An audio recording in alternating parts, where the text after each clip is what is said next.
from the high desert.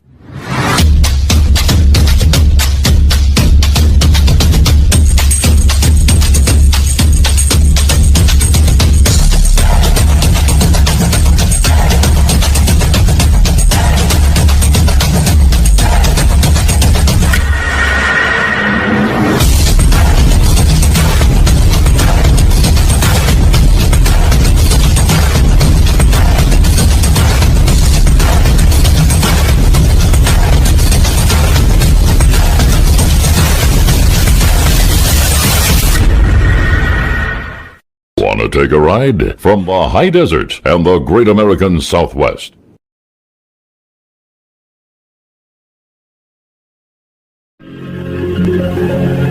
Welcome to Dreamland, a program dedicated to an examination of areas in the human experience not easily nor neatly put in a box. Things seen at the edge of vision, awakening a part of the mind as yet not mapped, and yet things every bit as real as the air we breathe but don't see. This is Dreamland. It certainly is. Hi, everybody. It's Sunday evening, means another Dreamland. This will be a good one. My guest is Michael Paul Lindemann, head of the 2020 group, who looks to the future based on present trends. In other words, based on what's happening right now, what's going to happen then. And he'll be along in short order. First, I'd like to welcome a brand new affiliate to the program. That would be 3WI. What a great set of call letters. 3WI in Brainerd, Minnesota. That's wonderful. That's actually WWWI, and they call it 3WI, and I think that's great. Brainerd, Minnesota, welcome to the program. You'll get the idea of what it's all about as we proceed. There is live listener participation, so stand by, and in due course we'll have the telephone lines open. A regular feature of this program is a gal named Linda Moulton Howe, who you may recall last week had a death in the family, the passing of her father, and was not with us last week, is back this week in Philadelphia. And so, without hesitation, let us go to Linda Moulton Howe in Philadelphia and find out how she is. Linda, good evening. Hi, Art. I really appreciate your acknowledgement of my father last week. The funeral on Wednesday turned out to be a large assemblage of people in aviation from all over in Idaho and other parts of the country, because he had been very involved in the building of airports for private aviation, and it was, I know someplace he's out there now flying, and is out of his pain, and for that I'm grateful. We are also today 2 weeks away and counting from the Shoemaker-Levy comet pieces. That's right. That are to begin, according to astronomers, piece by piece by piece, plunging into the hydrogen gaseous surface of Jupiter, and that should begin somewhere on July 16th. So we will try to stay up with what's happening there. And for that reason, I have Richard Hoagland coming on the program July 10th. All right. And I will also try to stay up with some astronomer colleagues to give a report that following Sunday. And 2 weeks ago, on June 21st, Dennis Claiborne in Garnett, Kansas, found his second mutilation since August on a farm in Garnett, Kansas, about 60 miles outside of Kansas City, Missouri, where the two cities are across the river. And just 3 or 4 days before he found those two mutilated animals, or the one mutilated animal that was following the August one, in Oregon, people were beginning to report to sheriff's office deputies in Washington County outside of Portland a series of circles that were appearing along U.S. Highway number 26. I just heard something about that, Linda. Yeah, I have received a photograph of it, and from the Oregonian newspaper, it says that in the waist-high wheat was a circle about 35 feet across. It was ringed by a second circle of completely untouched wheat that was standing, and that was surrounded by a ring. And when you look at the picture, it is a flattened circle that is about 35 feet across, surrounded by a larger ring. And then in 4 different compass points, northeast, southwest, are 4 smaller circles placed at those compass points outside of the circle in the ring. And they were placed on the north side of a hill just high enough to be seen from Highway US 26. And there was a point where the Washington County Sheriff's deputies were having quite a challenge trying to control traffic because literally hundreds of people were stopping with camcorders and cameras to take pictures of this formation. And there was one man, Chris Ullman. He said, how did they get the circle so precise in the dark? It would seem like you would need a light source. This is quite a precise one, and we're now all waiting to see if anything more like this will occur in the United States. So if there are any listeners in any area that have some access to going out to where there are any kind of food and cereal crop fields, we are now into that phase where we're trying to keep up with any formations that might be occurring someplace. And this particular one, whether it was made by a human or something else, was on the outskirts of Portland, Oregon. Linda, what would you recommend to people? Because a lot of times when these crop circles form, there's just not enough time to get to it for scientific investigation, and before people like you do, the fields are trumped by, busy bees, rubberneckers, and people who want to see, and it all gets fouled up. Right. Well, I'll tell you, right now, in fact, I'm happy to give my phone number on the air for this because Dr. Levengood, the biophysicist in Michigan that I've been working with for the last 4 years, has been getting some plants from England and is very interested in getting plants from any of these formations that might occur in Canada and the United States. And probably the fastest way is to get in touch with me. So before I go into a brief excerpt from an interview with the Kansas farmer about his most recent mutilation and helicopter activity in the area, I wonder, Art, why don't I just give my phone number and people could contact me who are listening wherever in the United States? It's a gutsy thing to do, Linda. Go ahead. Yeah, I know. Well, this is the only way I know to make this contact in terms of reports. So fast, yes. The number would be area code 215-491-9840.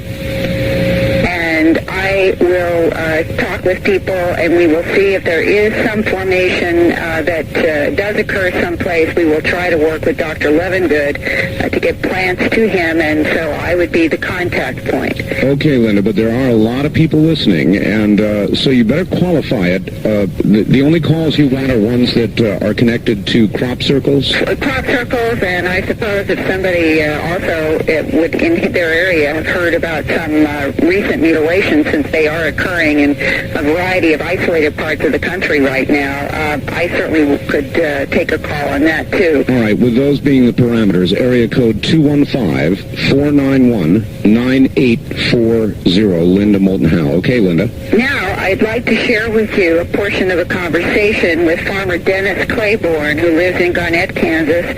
He found one of his cows mutilated with the classic bloodless excisions of ear, eye, tongue, genitals, and rectum. The first was August 31st. The second was a young heifer, a little over a year old, found on June 21st in his farm in Garnett, Kansas. And when we pick up this particular part of the interview, I'm asking him about the comparison between the two mutilations on his farm. In the other one, how similar was the August 31st mutilation to this new young heifer this week? It was the exact same mutilation. There was no difference. Everything was the same. Yeah, the cut might have been just a little rougher on the heifer than it was the cow, but not that much.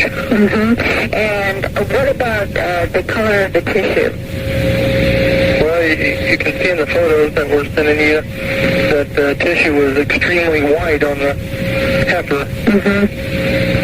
As if there was no blood in the capillary. There wasn't no blood nowhere.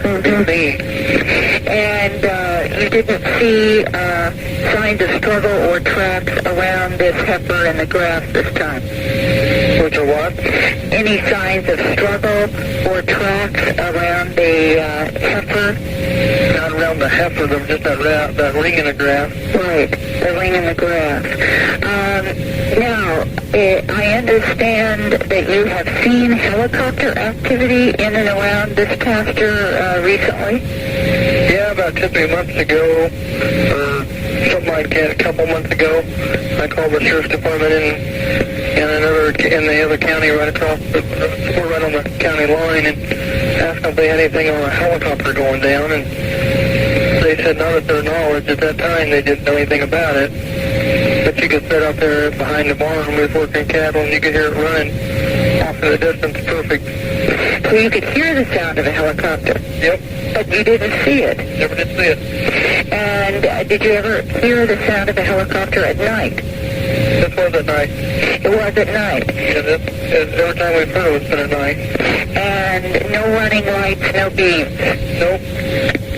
And that, of course, has been one of the constant themes for the last 30 years of people hearing the sound of a helicopter in a pasture area and not seeing anything, or seeing what looked like a beam of light coming out of what people describe as looking like a helicopter, but in those cases they often are silent. And that ring that he referred to around this most recent mutilation, I've seen the photos now, and where the animal was found, it was more like a half circle of trampled, the grass, the pasture grass was, I don't even know if you could say trampled, but certainly laid down, not in the precise way of a crop circle certainly, but it is unusual that there is this sort of half circle of trampled grass around this mutilated heifer. I must tell you, Linda, this phenomenon is driving me nuts. And now we have the addition of the helicopters. Right. And, you have to ask this question.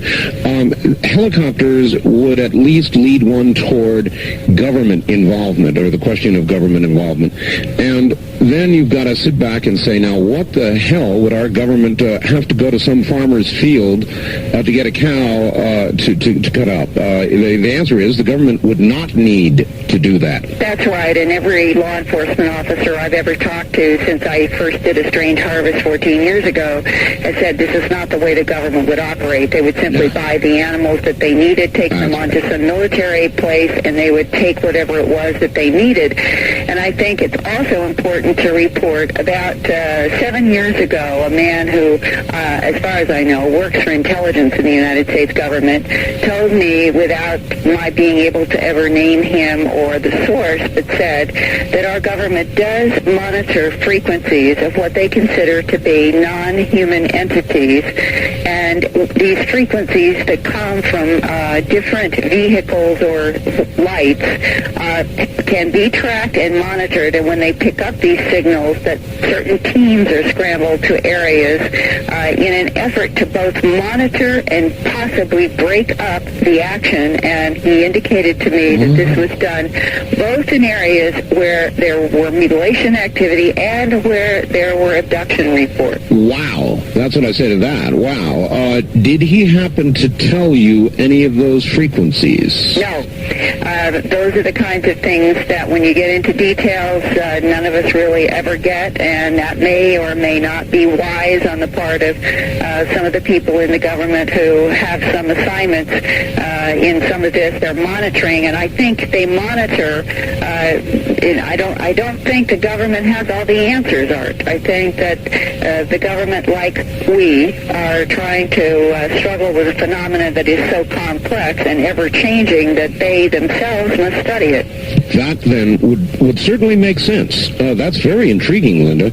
And if you can find out any more, or if anybody out there knows any more about this, Call me. call Linda. That's right. All right. Linda, fascinating report. Thank you, and I will look forward to next week, and my best to Michael Lindemann, and hopefully I can talk with him soon, too. I know you'll have a good conversation with him. I know he wants you to give him a call. All right. So do that. Thank you, Linda. Take care. Take care. Linda Moulton Howe. Wow. Now, that is the first that I have ever heard that suggested, that there may be frequencies of operation of these craft, and that they are monitored. And when something is heard in a specific area, a team is dispatched. All of a sudden, that would make some sense. In just one moment, Michael Paul Lindemann.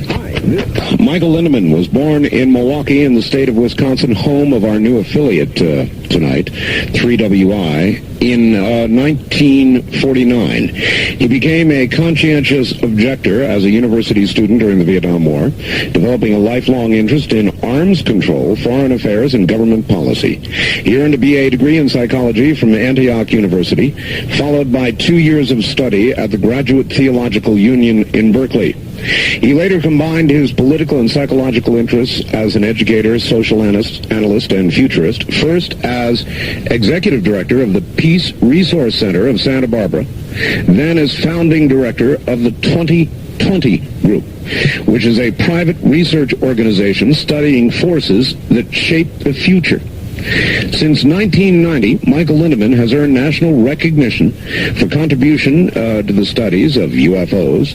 He first examined the UFO controversy in 1989 from the angle of its possible connection to covert weapons development and social policy, finding substantial evidence in support of UFO claims. He founded the Visitors Investigation Project to conduct and publish UFO research. Through the 2020 Group, Michael Lindemann consults to the entertainment industry, news media, business community, independent researchers, and private individuals on all aspects of the UFO subject, as well as other issues impacting the present and future conditions of human society. He's a dynamic public speaker. He's lectured and held seminars in just about every part of the United States, is a frequent guest on radio and TV of all sorts. So here from Santa Barbara, California, is Michael Lindemann. Michael, hi. Let's see. Let's try it again. Michael, how are you doing? I'm fine. Good to hear from you, Art. Glad to have you back on the program. For a lot of my listeners, Michael, they will never have heard you since we're on so many new affiliates. So I just guess I told them a little bit about you. What is the 2020 Group, and what are you doing now? Well, Art, as you said a minute ago, the 2020 Group is basically a private research and publishing organization, which I founded in 1989. At the time, I founded the organization. I really wasn't that interested in the UFO subject. I had spent the previous entire decade of the 1980s primarily concerned with arms race issues, the unprecedented military buildup here in this country, and the saber rattling between the U.S. and Soviets during the first part of the 80s was of great concern to people all over the world, of course. And that changed, obviously, very, very dramatically at the end of the decade, which meant that I was switching my focus, looking around for what other kinds of subjects might actually, in effect, drive the social process here in the United States as well as other parts of the world. I think it can safely be said that during the period following World War II, right on up to the end of the 80s, the arms race, the so-called Cold War, was the single strongest influence upon social policy all over the world. Mm-hmm. The prospect we might go to nuclear war, all the ways of preventing that, all the ways of regulating that, all the ways of negotiating it for better or worse, and all of the technology and industry that went into that. That was the largest single thing in the whole social policy area. Now, of course, that has changed dramatically, and I was asking what's next. But at the same time, I was saying, why do we continue to build extremely arcane new weapon systems? And so I put that question out to a bunch of people. And I said, okay, if the Soviet Union is no longer the big enemy, in fact, at that time the Soviet Union was fast becoming a non-entity, if there is no other entity of that magnitude which could threaten us, who then would be the rationale, the target, as it were, for all these new weapons? Michael, it's an awfully good question, particularly in view of the fact that if you look at our current defense budget, while there are cuts, there's still a lot of money going into weapons development, and who are we fighting potentially? Exactly. Who are we fighting potentially is a very important question. Not only do we have a very large defense budget out in the open, Art, the money that people all know about in the federal budget, but there is also, much more importantly even, the black budget, about which very few people know. Mm-hmm. And we may have occasion to speak of that later in the program, but I would like to mention to all of your listeners that if you have not yet heard or seen the book Blank Check by Timothy Weiner, I strongly recommend that you go out and get that book. It's in softcover. Blank Check, subtitled The Pentagon's Black Budget. What about this theory, if you don't mind, Michael, that old habits die hard? And I know that sounds laughable and silly, but we have a long tradition now of connection between the government and defense contractors and all the rest of it. Jobs are at stake. Lots of things I can think of might drive, other than a real national security need, weapons development. You're quite right. There's no question. Part of it is momentum, Art. Part of it is momentum for the simple reason that these weapons development, these weapon systems are on a very, very long development curve. And back when, for example, the alleged Aurora spy plane became a priority project, back in those days, the Soviet Union was very much a formidable enemy, and the idea of a new supersonic or super high-speed hypersonic plane was a very good idea, or at least a feasible idea. Today, we have to say, maybe that plane is anachronistic, but I'm not so sure. And we should be bear in mind, too, that that plane officially does not exist, and yet all of the major aerospace books or magazines in the English language say it does. The U.S. Geological Survey says it does because they can track its movements on their seismographs. Many professional plane spotters say it does. This is a plane which officially doesn't exist. In fact, the Air Force has said vehemently time and again, not only have we not built it, we don't know how, so please, leave us alone. Only a few weeks ago, CIA Director Woolsey said at a university in Kansas, asked by someone in the audience, what about the Aurora? He said, not only does nothing called the Aurora exist, nothing like that in concept exists. All right, well, listen, we've got to hold it right there, Michael. Okay. We're at the bottom of the hour. Sit tight for about 4 minutes. We'll be right back to you. This is Dreamland on the CBC Network.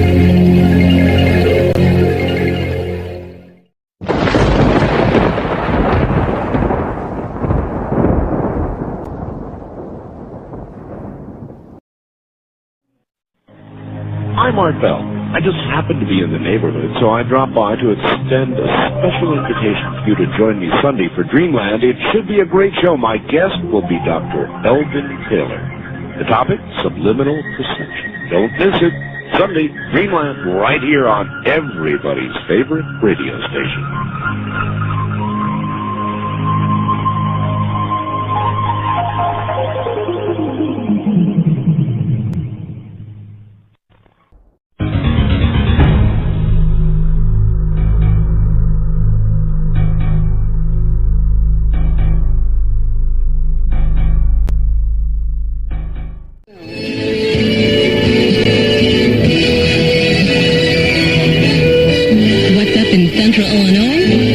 For Central Illinois Spotlight from Talk Radio 102 FM. The unexplained, the unusual, the unknown.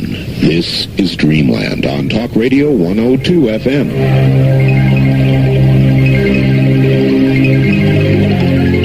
From the Kingdom of Nye, you're hearing Dreamland with Art Bell. To participate in the program, call toll-free 1-800-618-8255. 1-800-618-8255. First-time callers, area code 702-727-1222. Or the wildcard line at 702-727-1295. This is the CBC Radio Network. He heads up the 2020 group. His name is Michael Lindemann. And we're talking about, at the moment, things military, our defense budget, and he brings up an awfully good point. If the threat is largely, underlying that word, gone, then what are we doing? Spending billions and billions, tip of the hat to Mr. Sagan, of dollars on new weapons systems. We were discussing the Aurora. Michael, you're back on the air. Okay, Art. Just complete that thought real quick. Yes, the bottom line is that the CIA director says categorically it doesn't exist. Everybody else who knows anything says categorically that it does exist. That is to say, in the civilian sector, the military says flatly it doesn't exist. So you've got this divide here where they say it doesn't exist. Now, just as a point of reference, we might note that in last week's New York Times, in the Sunday New York Times Magazine, there was an article about Dreamland, dear to your heart, I'm sure, right up there at Area 51. Yes. And where the writer, almost tongue-in-cheek, pointed out that although we've got loads of photos of the place and everyone and his brother knows it's up there, the military still will tell you flat out it doesn't exist, it isn't there. And this is, I think, something we have to understand, that these people lie for a living, and to them it isn't lies, it's policy. So we have to understand that whenever we're talking about this subject, we're dealing with an area where deception is the rule of thumb. And Michael, is a lie told in the cause of national defense a lie or just national defense? Well, it is still a lie, and I'll tell you, but it is a lie with a rationale, or a lie with an excuse, as it were.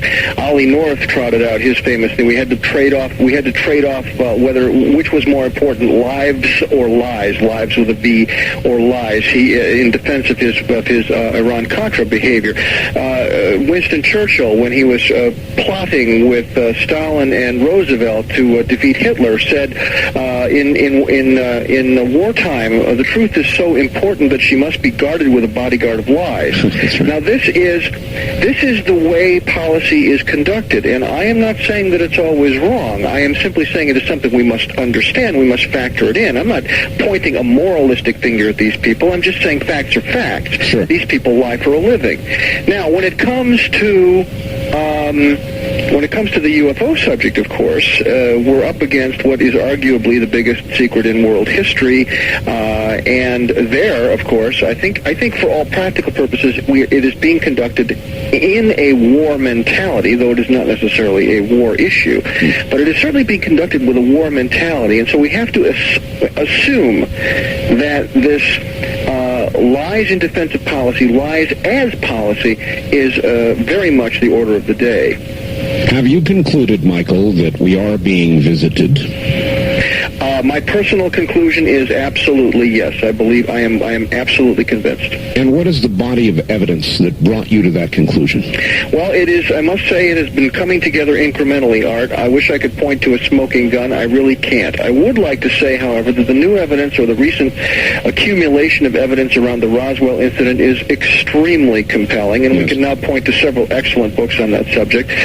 One by Stanton Friedman called Crash at Corona, and two by Randall and Schmidt. The first one called UFO Crash at Roswell, and the new one this year called The Truth About the UFO Crash at Roswell, which somewhat rewrites the timeline, but for all practical purposes, the story is the same and has been pretty much the same since Bill Moore first published the Roswell incident back in 1980. But today we have, dozens of first-hand eyewitnesses and many, many other eyewitnesses, family people who have seen how their loved ones passed away, babbling about Roswell on their deathbeds, for example.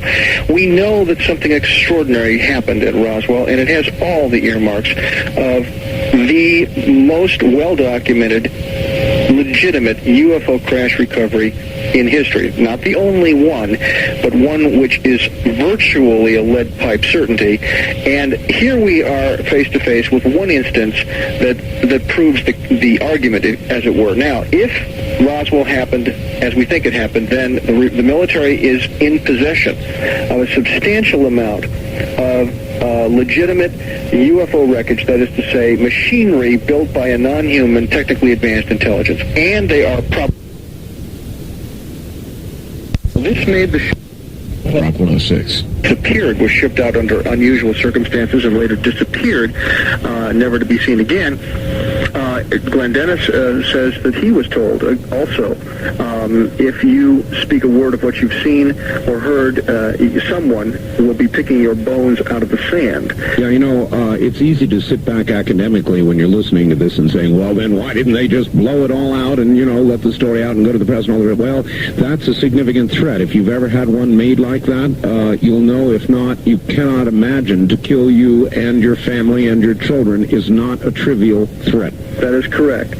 There was a young girl whose name at the moment escapes me, and maybe perhaps I can dredge it up later on. Her father was a fire officer down there, and the fire department apparently had been called out to help set up the cordon around the crash area.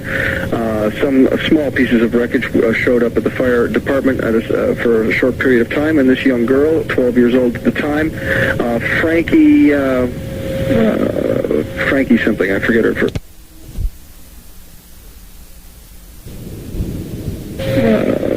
Frankie something, I forget her last name. It says today, she has recently been interviewed, that she was told, she was approached by military officers, and she, again, a 12-year-old child, no concept of secrecy, no idea what's going on, but she had seen a small piece of wreckage which behaved oddly. When it was bent, it came back into its original shape without any creases. She found that fascinating. But she said that they said to her, you have never seen anything, you don't know anything. And she said, well, but I saw this thing. And they said, no, you didn't see that. She said, yes, I did. They said, you don't understand. We can take you out in the desert and you'll never be seen again. Now, this is a 12-year-old child, for crying out loud. So what we're seeing here is that this has been treated as an issue of espionage, as an issue where there are no rules except the rule of expediency, the rule of get the job done, whatever it takes. And I think we can say, in all honesty, whether we justify it or not, we have here cases of domestic terror, which was justified in the national interest. People have been told, shut up or die. And that tells us something about the seriousness of this issue. You wonder how they allow people like me on the air. Well, you wonder how I ask the same question about myself, and I'll tell you why, Art. The fact is that you have not broken any oaths. You, as far as I know anyway, have not seen anything with your own eyes. You are, as it were, a peddler of tall tales. And in a certain sense, so am I. Now, please don't take that wrong. I think what you're doing is extremely important. I think it may help break the logjam. Maybe they look at me and say, well, there's a guy helping to muddy the waters. There's a guy with a million stories on the radio, and people to sit back and say, oh, yeah, right. Exactly. And there's a purpose to that. Now, I will throw out the proposition, which I'm sure we will be able to explore this evening further, and that is that we are being desensitized. That there has been a strategy of what I call containment for going on now 47 years, in which the principal priority was, at all costs, keep the secret. What we see now, though, is that the containment is disintegrating. People are telling their stories on deathbeds. Deathbed testimony has a certain persuasiveness to it. Yes. We have dozens and dozens of witnesses who say, I refuse any longer. I have always kept my vows, my security vows, and considered them very important. But now we have people saying, I'm sorry, this is more important. Yes. So dang those vows, I'm going to talk. We have, of course, hundreds of people saying that they are having these experiences, face-to-face experiences. We have, as Linda so eloquently reports week after week, we have these extraordinary mutilations, and I, for one, second Linda 100% when she says that when you add up the evidence and ask who could possibly be doing this, it boils down to it looks an awful lot like it must be aliens.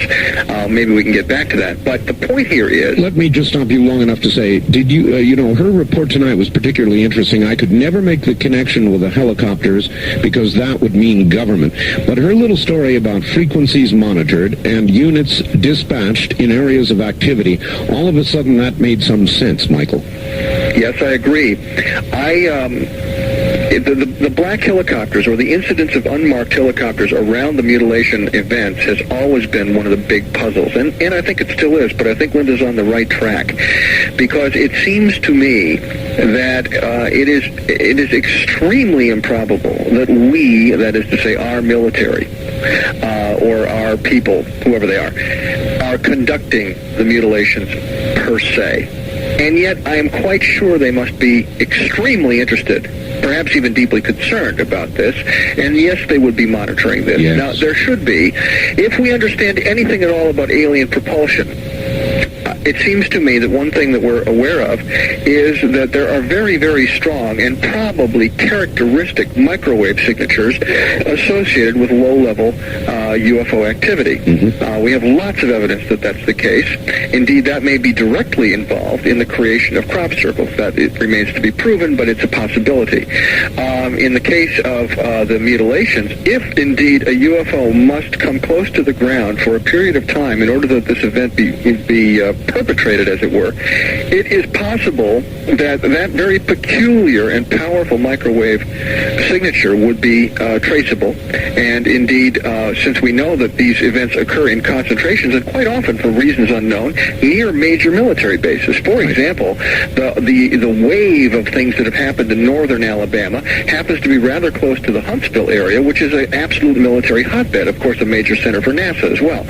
So we see, for again, reasons unknown, that this happens a lot in areas where it would be feasible for the black helicopters to be scrambled in short order and to go see what's going on. Wow. So then you believe they're here. You're probably, like everybody else, not quite sure. Should I ask you about why? Why do you think they're here, Michael? What's your best guess? Well, I could only give you a guess, as you say. Let me start by saying that I am slowly gravitating toward what I would have to say, and with all due respect to myself and others, is the current lunatic fringe of serious UFO research, okay? Now, which is what? Which is the proposition that they've always been here, or they've been here one heck of a long time. And let me back up on that a second and say that over time, the lunatic fringe of this research area has shifted a great deal. It was only about 15 years ago, Art, when the concept of abduction was right out at the lunatic fringe. Absolutely. And today, as we all know, abduction is the centerpiece issue of UFO research, and anyone, even the very conservative organizations, such as the Center for UFO Studies in Chicago, which, you know, by any stretch is a conservative UFO research group, they're on the bandwagon with abduction. Today we have the most astounding abduction tales being taken very seriously by Harvard professors and so forth. And so we have to say, well, this topic has come of age. By the way, John Mack's going to be a guest on the program in the next few weeks. Very good. Very good. Well, of course, as we probably know, most of your listeners, I hope, are aware of John Mack's quite remarkable new book. I would like to say a word about that in a minute, but let me just finish this other thought. Sure. We've seen that line, the lunatic fringe line, as it were, shift over time. Now, way back in the 60s, a guy named Eric von Daniken said, you know, he thinks that the so-called ancient astronauts have been here forever and maybe left traces of their passing, you know, centuries or millennia ago. And in a certain sense, von Daniken caused it was his own biggest problem because his research was sloppy. He made lots of mistakes in his basic statements and so forth. But it's quite possible that he was on to something very, very important. And in the meantime, we've seen better scholarship out of people like Zecharia Sitchin. And we are finding that one of the most prominent themes among abductees today is this theme. They are being told time and time again, instructed about the ancient history of the world and how it is that we have had this long-running relationship with these others. Now, we should say, too, that these others do not appear to be a single group. There seem to have been, this may have been a crossroads, you know, for this part of the galaxy, for all we know. We hear stories to the effect that this is a fascinating planet because it is replete with so many different life forms that it's somewhat of an anomaly in that respect. Well, I don't know if any of that is true. It's an interesting idea. The fact is, however, that there are all over the world incidences of what we call out-of-place artifacts, and also out-of-place knowledge. For example, why is it that the Sumerians 5,000 or 6,000 years ago knew the precise dimensions and structure of the solar system. This is something that we didn't know. We didn't know about the planet Pluto, for example, until 1930. We didn't know about Uranus and Neptune until the latter part of the 19th century. And yet the Sumerians knew these planets. They knew their size. They knew their color. They knew how long it took for these planets to go around the sun. This is a fascinating fact. They wrote it all down, so we know it's true. They even had diagrams. Michael, it argues two possibilities, really, it seems to me. One, that we were visited long ago and given these technologies, or two, and I have a number of guests that have said this recently, that it's possible that there are periodic polar shifts and that man on this planet comes and goes, and that there may have been prior civilizations. Okay. Prior civilizations, yes. Even possibly prior periods of exceedingly high technology. Indeed, the new information about the Sphinx is most provocative in that regard. Are you familiar with the latest information concerning the possible age of the Sphinx? Please tell me. Well, a man named John Anthony West a couple of years ago noted something most peculiar about the Sphinx. He was looking at photographs of the Sphinx, and he said, by golly, this thing was eroded with water, not wind. Now, this makes it an anomaly in the whole area. All the other structures around there, the giant pyramids of Giza and so forth, are all very clearly wind eroded, but water erosion looks very, very different. And there's simply no doubt at all, from the standpoint of a geologist, that the Sphinx is eroded with water, the back part of it. So the question is, how is it possible that the Sphinx could have been eroded with water? When did it rain in Egypt? And the bottom line there is it didn't rain. It hasn't rained any significant amount in Egypt for 10,000 years. Now, this, of course, raises a firestorm with Egyptologists because they have nailed down the age of the Sphinx, who built it, what it's for, and all of that. But nonetheless, the geologists have come on board like gangbusters because John Anthony West, who's no geologist at all, enlisted the aid of some geologists from various universities in the East Coast, and they went out there very grudgingly at first, but they had a look and they said, by golly, this guy is absolutely right. This bloody monument is eroded with water, and it's very apparent. It's not an ambiguous matter. So now every geologist that has a look at it just, drops his jaw to the floor and says, this is the most fantastic thing we've ever seen. Bottom line, what does it mean? The Sphinx can't be 5,000 or 4,000 years old like people say. It can't be an artifact of that dynasty that everyone pins it on. It is something that was built 10 or 12,000 years ago, long enough ago, Art, that rain, substantial amounts of rain, could have substantially eroded it before the rain stopped. And that is an absolutely stunning change in our whole view of that area. It is. Michael, hold on just one moment. My guest, Michael Lindemann. The Sea Crane Company sells the DL telephone. What is the DL telephone? Why should you want it? Oh, these are easy answers. The DL telephone, in the area of what is it? It's a digital telephone. That means that it breaks your caller's voice down and your voice down into true individual digital yeses and nos. Confusing? It reassembles them on the other end. So, what does that mean? Well, here's what it means. Here's how it works. It is as good as a plug-into-the-wall telephone. It's a portable telephone. Operates on 900 megahertz, up above the cellular area. It is so clear that you will not be able to detect any difference between it and a telephone you plug into the wall. No difference in terms of either the caller's voice or yours going back. Can you imagine that? Can you believe it? Believe it. It's true. I have a couple of them, as a matter of fact. I love this telephone. What else does it do? It gives you complete privacy. Because it is digital, nobody can monitor it on a scanner. Nobody. Matter of fact, it doesn't even have the Clipper chip in it yet. It's complete privacy. 3. My telephone will go 3/4 of a mile. I can go to neighbors' homes and all the rest of it. I've got good geography here for that, I'll grant you. And if you have a lot of buildings, it may lessen somewhat. But almost everybody I've talked to gets right on up to a half mile or better. Imagine that. So you can take it to neighbors' homes, that sort of thing. It's got all the features you would expect and demand of a portable telephone. The redials, the flashes, the holds, all the rest of that sort of thing. In fact, the DX model even has a very, very effective intercom in it. Now, the DL telephone is $199.95, and there are only a few more in stock, so get on the telephone Tuesday morning. Not Monday, because they're closed Monday, but Tuesday morning with the C. Crane Company at 1-800-522-8863. Then, by the way, when you get it, take your old telephone and throw it as far as you can throw it. No interference from others using it also, by the way. That number again to order, 1-800-522-8863. Back to Michael Lindemann. Michael. Yes, sir. So then what do you think is the most likely, that we were visited, or that there was another civilization, or there have been many civilizations, or that there has simply been a rise and a decline back to the cave days, or what do you think happened?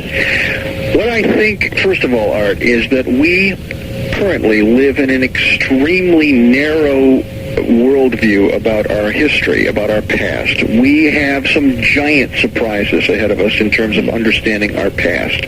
Probably high civilization goes back a lot further than we think in certain places. But even so, it would appear that these high civilizations arose rather inexplicably, at least according to our current understanding of how civilizations arise and how they flourish and how they pass their knowledge to succeeding civilizations. I am currently of the opinion, and am desperately groping for data, I might add, that probably there have been infusions of information from off-world sources or from sources that we would not call human.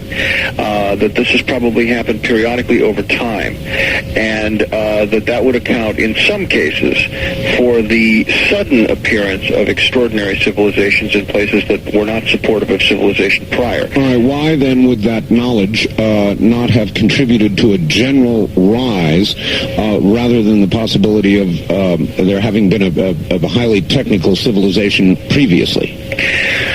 Well, in some cases it did contribute to a general rise. For example, we really trace a lot of what we call modern civilization today all the way back to Sumeria. If Sumeria was one of the seed beds of this round, let us say, of civilization and technology, an enormous amount of that has been passed down virtually unchanged through the Babylonians and Assyrians and shared with the Egyptians, and may even have filtered eastward toward the Vedic cultures, and certainly became the basis for the cultures of the Middle East, and from there on to the Minoan culture, the Greek culture, and the Roman culture, and from there, of course, in a straight line to us.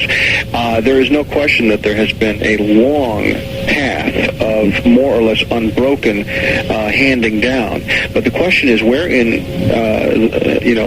the devil did the Sumerians get their fantastic knowledge of astronomy, of agriculture, including irrigation, their codes of law, their codes of philosophy, their codes of their currency. All right, Michael, we've got to hold it there. We're at the top of the hour. Relax for about 6 minutes. We'll be right back to you. This is CBC.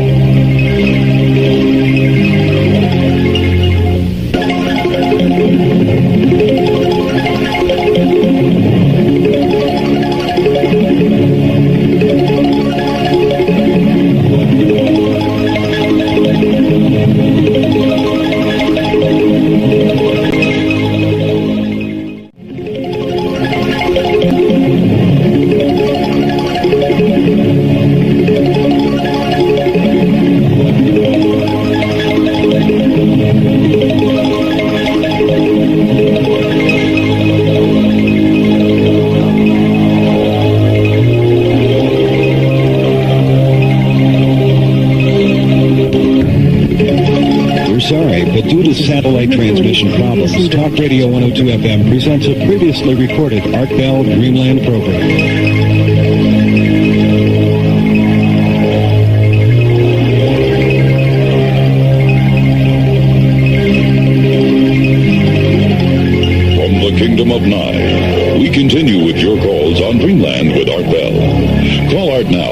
toll-free at 1-800-618-8255. 1-800-618-TALK. First-time callers, area code 702-727-1222. 702-727-1222. Or the wildcard line at area code 702-727-1295. 727-1295 in the 702 area code. Now again, here's Art Bell. Now again, here I am. Michael Lindeman is my guest. He's from the 2020 Group, which is an organization that looks at current trends and predicts future probabilities. I guess that would be a good way to put it.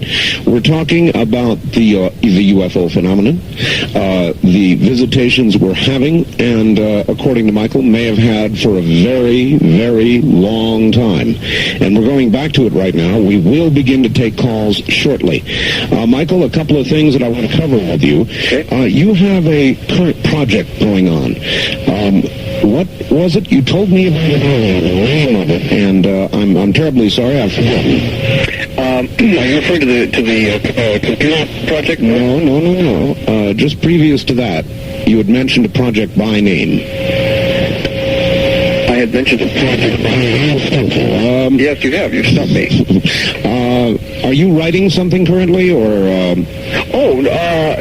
No. You and I was talking about coming of age in the cosmic neighborhood. That's right. There we go. I'm sorry. You got me a little bit confused there. Coming of age in the cosmic neighborhood is actually the name of a lecture that I am going to be giving in several places around the Southwest during the month of July. All right. Where are you going to be, and what is it all about? Okay, I'm going to be, first of all, I'll be going to the MUFON, International MUFON Conference, July 8, 9, and 10. For those of people down in the Texas area that may want to go to the, that'll be at the Hyatt Regency in Austin, Texas, July 8, 9, and 10. I'll be speaking down there.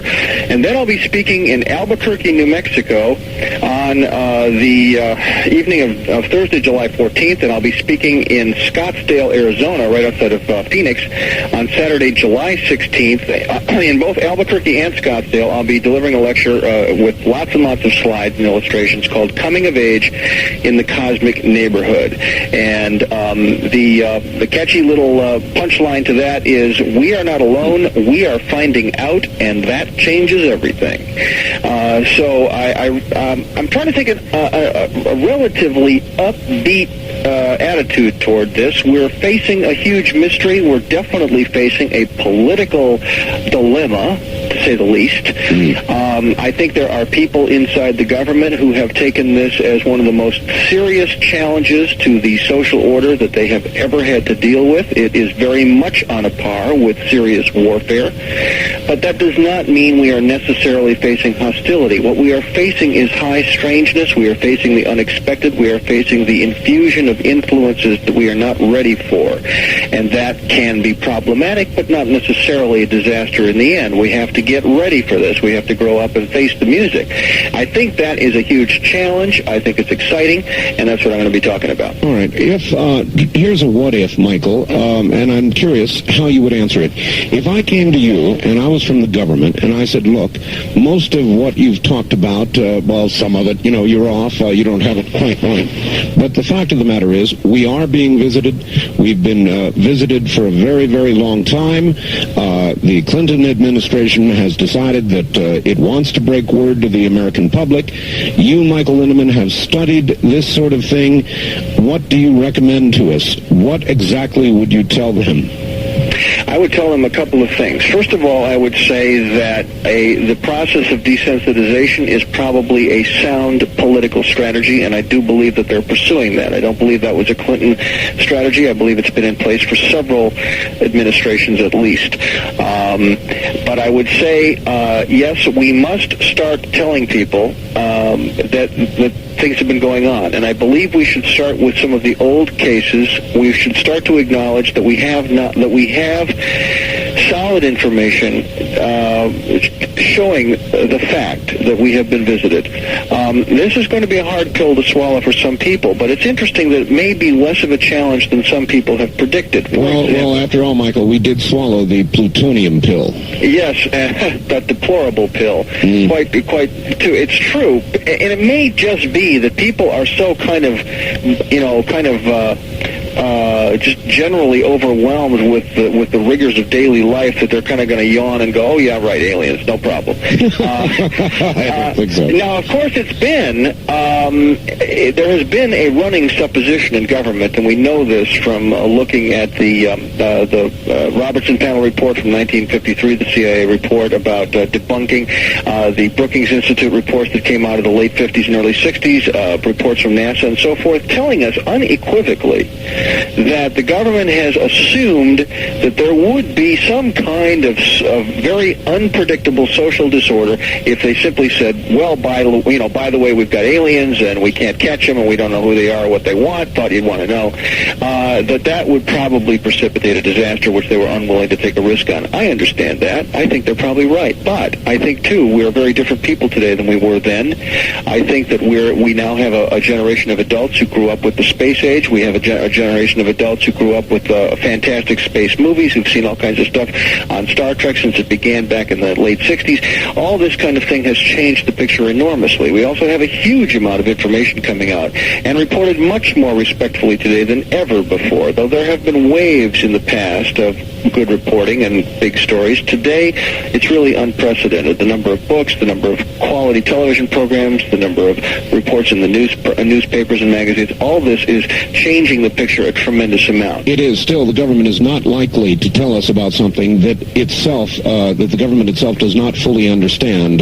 It's not likely, is it? No, it is not. It is not likely at all, but I do think that if ever there was an opportunity, the Clinton administration represents a major break from the past in a way that the Bush administration certainly did not. Bush's political roots go way back to the early 50s when he was involved with the CIA in covert ops, and of course as CIA director in the mid-70s. Yes. Reagan, of course, an old guard guy, and then from there on all the way back through Nixon and those people. Really, the last time we had a chance like this was the Jimmy Carter administration, and of course Jimmy Carter said in 1976 that he would tell everything, and so we find out there, that was a campaign promise, we find out there that when he got into office, something dissuaded him, because he made it very plain in his campaign talks that he would tell. Why? Because he'd had a sighting and he believes in UFOs.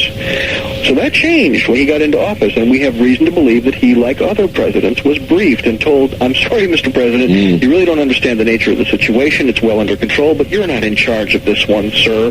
You'll just have to go with the program. And I really think that is the way it has been. But now, in a way that we haven't seen before, I do believe that the Clinton administration is positioned it could take this on, because in a very real sense it had nothing to do with it. These people are a new breed, and they can say, look, we didn't make this problem, and we want to handle it differently than it's been handled before, because we think the American people deserve the truth, and we think the American people can rise to the occasion. And indeed, the other side of the coin is that millions of Americans know this is real because it's disrupting their lives, because they are having the experiences, and they know they're being lied to by the officials because they have grays in their living room and their bedroom, for crying out loud. They are worried about why their kids are getting abducted, and they want the government to say something. These people aren't going to be surprised. They're going to be relieved that someone's finally telling them the truth. So I think we're in a very interesting time, a very pregnant time. It is still politically risky, but it is not impossible to start talking about this, and I hope we do. When do you think we might give birth? Oh, well, as you've already said, and I must agree with you, sad as it is, I don't believe that we're going to see the political guts out of this administration. I think this administration's got a lot of problems, very bottom line issues like Whitewater, really big, important stuff. Yeah. And Paula, what's her name? Paula Jones. Paula Jones, yeah. I mean, really important issues that are clearly of world-shaking magnitude. These things are going to dissuade the president, I think, from having the political guts to do anything of the kind we're talking about, but that doesn't make it impossible, and I think there are other ways to go about it. Well, I don't know, Michael. On the other hand, I could imagine he would look at it this way: fed up with Whitewater Carter and Paula Jones, an announcement about aliens would tend to sort of make everything else pale into insignificance? You may be right. That's an interesting strategy. Now, here's something happening. Last time I was on your show, I made mention of the fact that there's this thing called the Roswell Declaration. Yes. And since you've got a bunch of new affiliates now, I want to say it again because the deal is still the way it was. And by the way, the last time I was on your show, Art, I got 200 responses in the mail. And that, I think, is a tribute to you and your show. Thank you. It was absolutely fantastic. But here's the thing.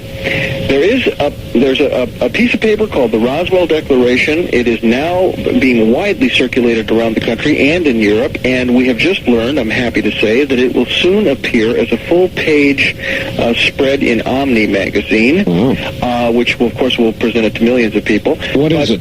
The Roswell Declaration is basically a plea to the Clinton administration to release information about some of the great classic UFO cases, principally Roswell, but also some of the other cases, to declassify certain information that would be in the public interest to come clean on this information and let people know what really happened. How do people get a copy of it? All they have to do is send me a self-addressed stamped envelope. Send it to Michael Lindemann at 3463 State Street, Box 264, Santa Barbara, California, 93105. I'll give that address again in a minute, but if you'll just send me a self-addressed stamped envelope, I will send back to you immediately the Roswell Declaration. It's self-explanatory. Read it, sign it, maybe make copies of it first for your friends, and send it in to the address that is listed on the Declaration.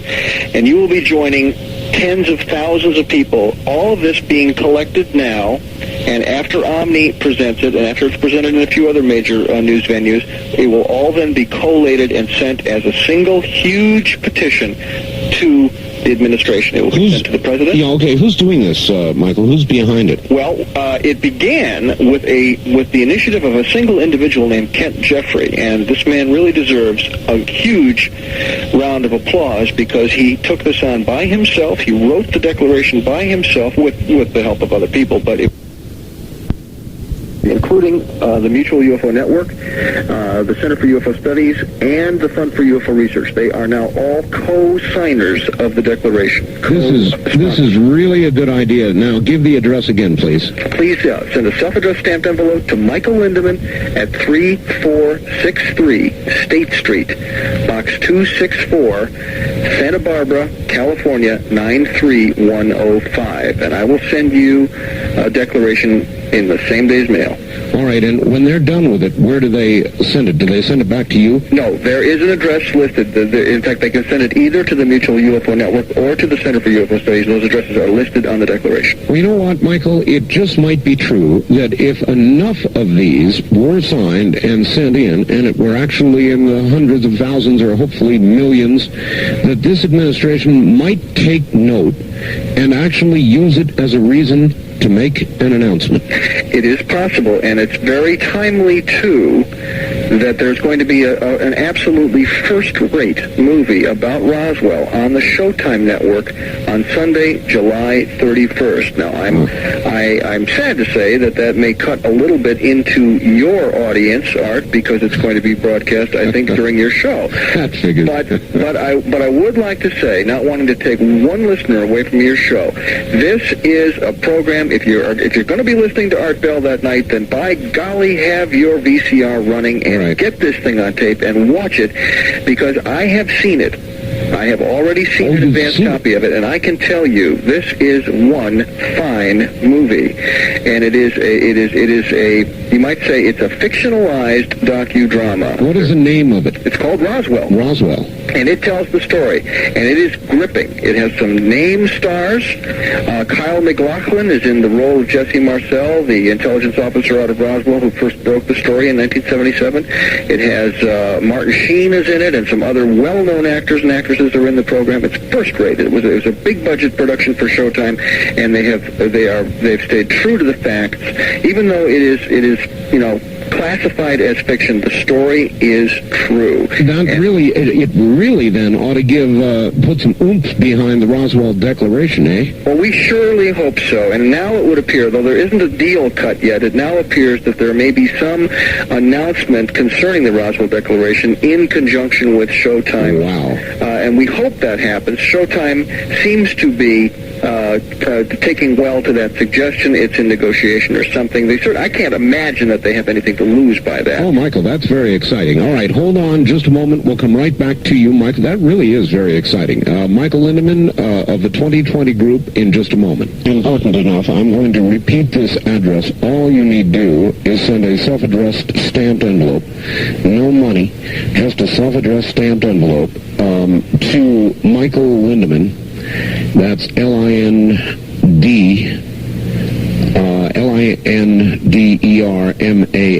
Boy, I hope. Are there two N's in that? It's Lindemann. There's no R in there. Oh, thank you. Lindemann. Okay. But anything close will do. And it's 3463 State Street, Box 264, Santa Barbara, California. Right? And the zip code? 93105. 93105. I'm getting all this because I know they'll ask for it. All right. Michael, I would like to begin to take a few telephone calls. Are you up for it? You bet. All right, let's do it. On the wild card line, you're on the air with Michael Lindemann. Hi. Hello, this is Fritz from Phoenix. Fritz from Phoenix. Gentlemen, the questions come up constantly. Why are they here? What's the reason why there are so many sightings over 46, 47 years? Obviously, it's the cosmic connection. Now, Michael, you have nothing to lose. You have no credentials to use. You have a good reputation. But I must say this. The UFO community actually has no leadership. There's no guidance, no coordination, no clearinghouse. In short, it's staggering around like the four-planet man and the elephant. Now, the ETs over the last 40 years have used various brands of conditioning processes, but mankind keeps refusing the calling cards. All right, the media is to blame. Fritz, I want you to listen carefully on the air because this is, I promise this is not a setup. Michael, he mentioned a clearinghouse. There's no leadership. There's no clearinghouse. There's no central point. Wasn't a setup, Michael. I made a comment about this a couple of weeks ago. Yes. And we talked about it before the program. Yes. And I know that you can't tell us too much about it, but whatever you can tell us what's going on. Well,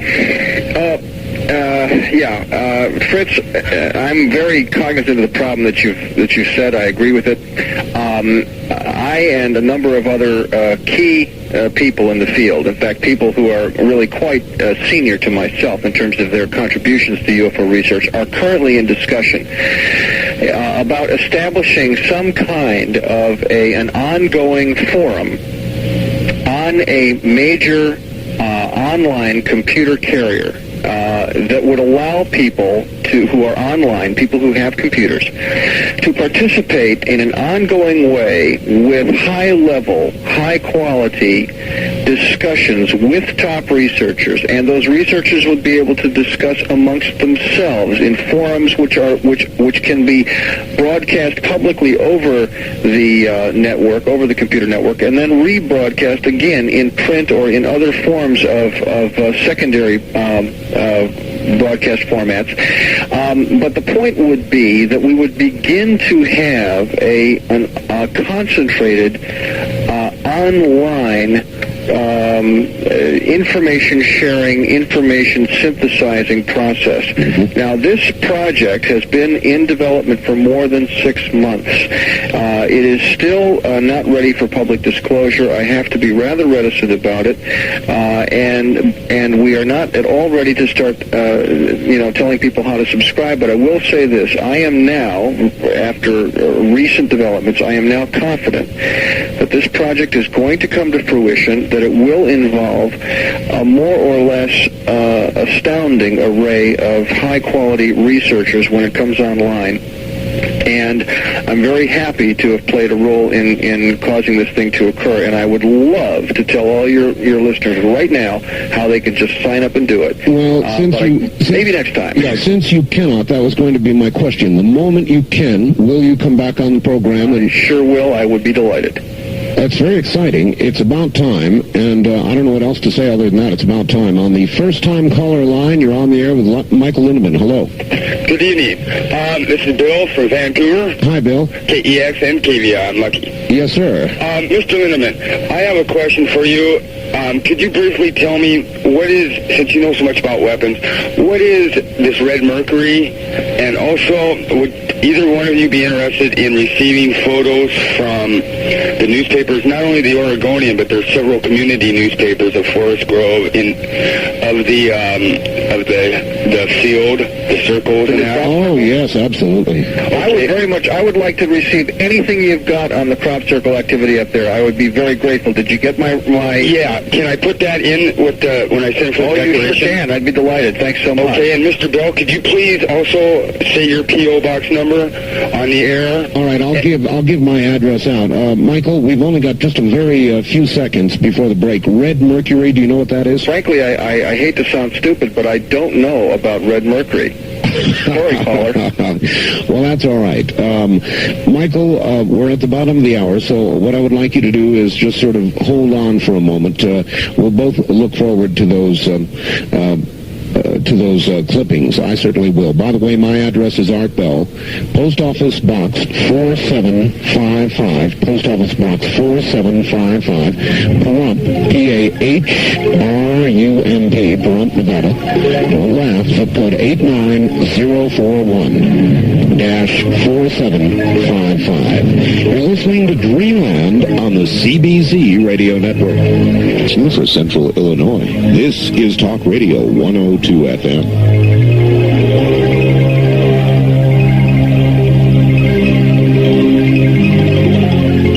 From the Kingdom of Nye, we continue with your calls on Dreamland with Art Bell.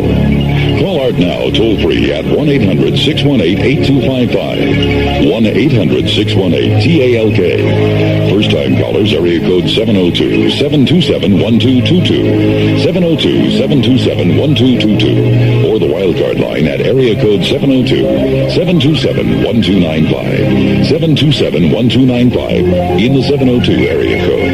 Now again, here's Art Bell. Now again, here I am. Michael Lindemann is my guest. Lots of news breaking this morning on this program, and a lot of it very welcome. Don't forget the Roswell Declaration. Send a self-addressed stamped envelope, please, to Michael Lindemann, Lindemann, 3463 State Street, Box 264, Santa Barbara, California. Zip code 93105, 93105. And back now to Michael Lindemann and your calls. Michael, are you there? Yes, I am. All right.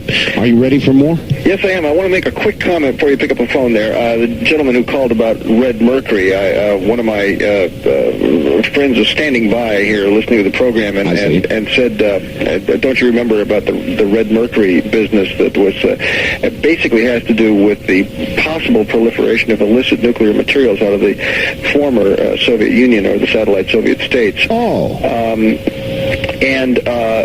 I can't honestly, I really can't satisfy the caller's inquiry directly because I really have to confess ignorance as to the real details of the red mercury problem. But I will say, generally speaking, that we have to be very careful when we congratulate ourselves on getting past the Cold War. We're not anywhere near out of the woods yet, and I think this is really what the red mercury scare is about, that there is a great deal of illicit nuclear material floating around, a lot of it missing from the former Soviet states, and even a lot of it missing from our own nuclear situation. And of course, one of the big scares today is that nuclear material can get into the hands of terrorism. The single most likely way that we would still have nuclear detonations on this planet of a war type would be in the hands of terrorists. And on that, while we're on that subject, Michael, there's a little more breaking news.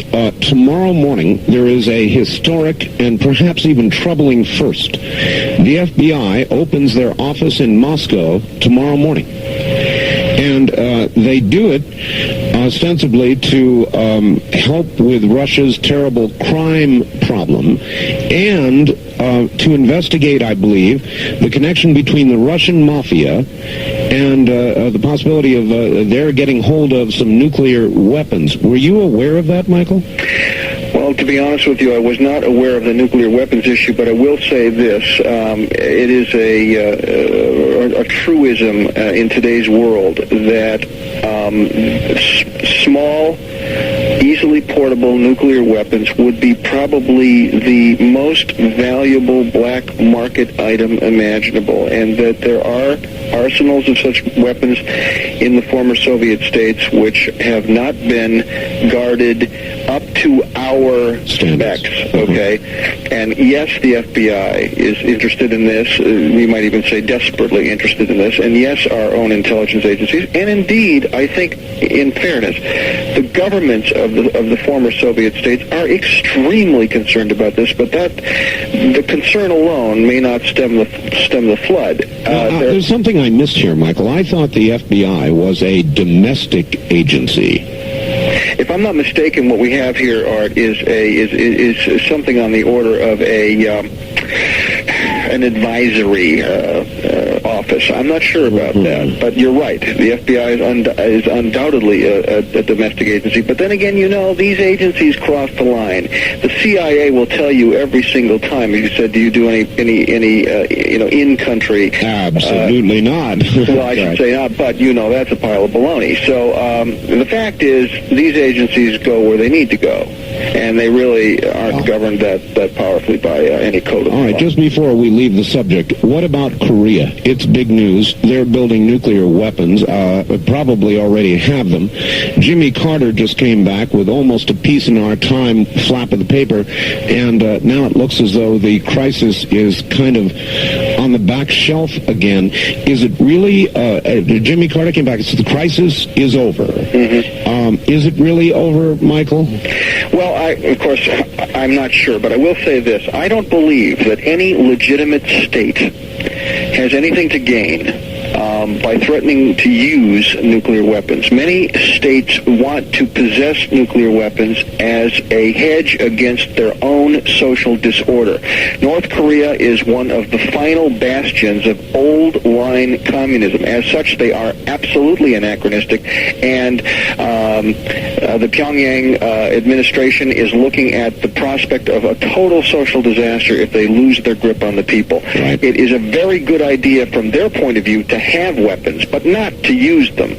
No legitimate state can afford to use weapons, not even one. The only real use for those weapons today is going to be in the hands of terrorists, and of course that will eventually lead to nothing as well, but of course could cause an awful lot of commotion along the way.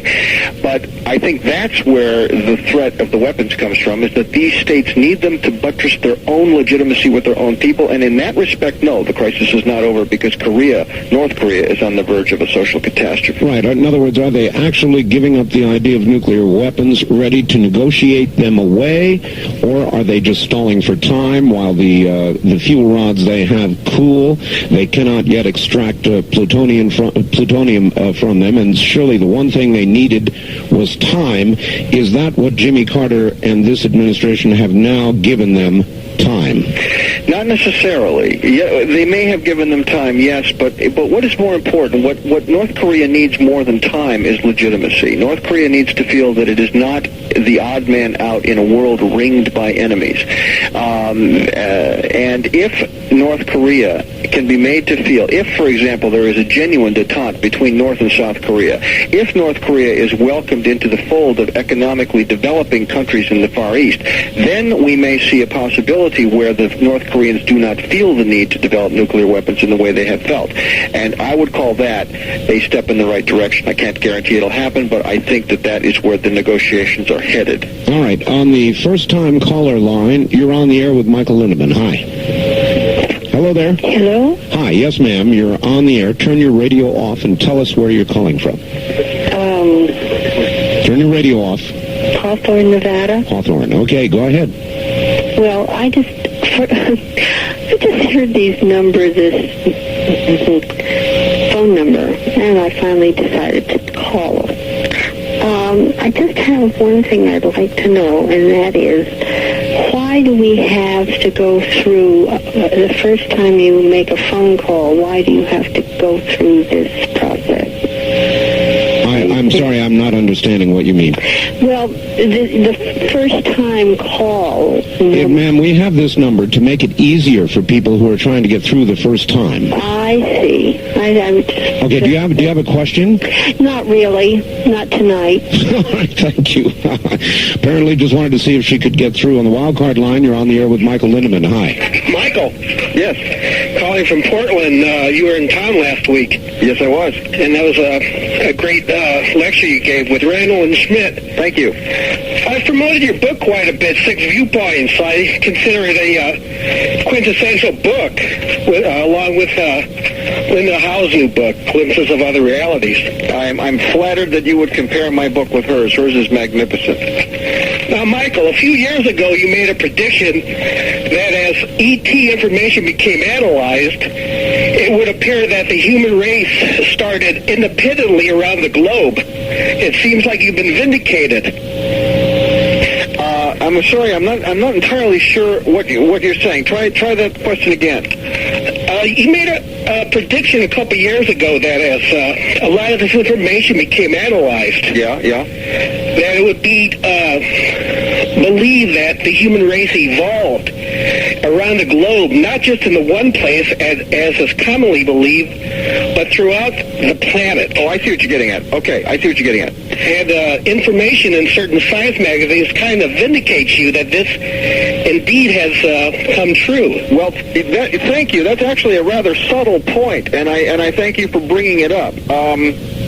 Actually, the argument is far from one. It's an extremely complicated situation. He's referring, Art, to some recent articles in Science and Nature and some other more arcane magazines from the latest research on the evolution from the species we call Homo erectus to the species we call Homo sapiens, and where indeed Homo erectus showed up around the planet, and whether or not Homo erectus evolved into Homo sapiens in one location or in several different locations, which seems rather less probable. And yet there is some information suggesting that Homo erectus actually migrated to various parts of the world out of Africa much earlier than previously thought, and at that stage was able then, in all these independent locations, eventually to show up as Homo sapiens, which would be an extraordinary thing to occur. Well, it would, because it would make the probability of life elsewhere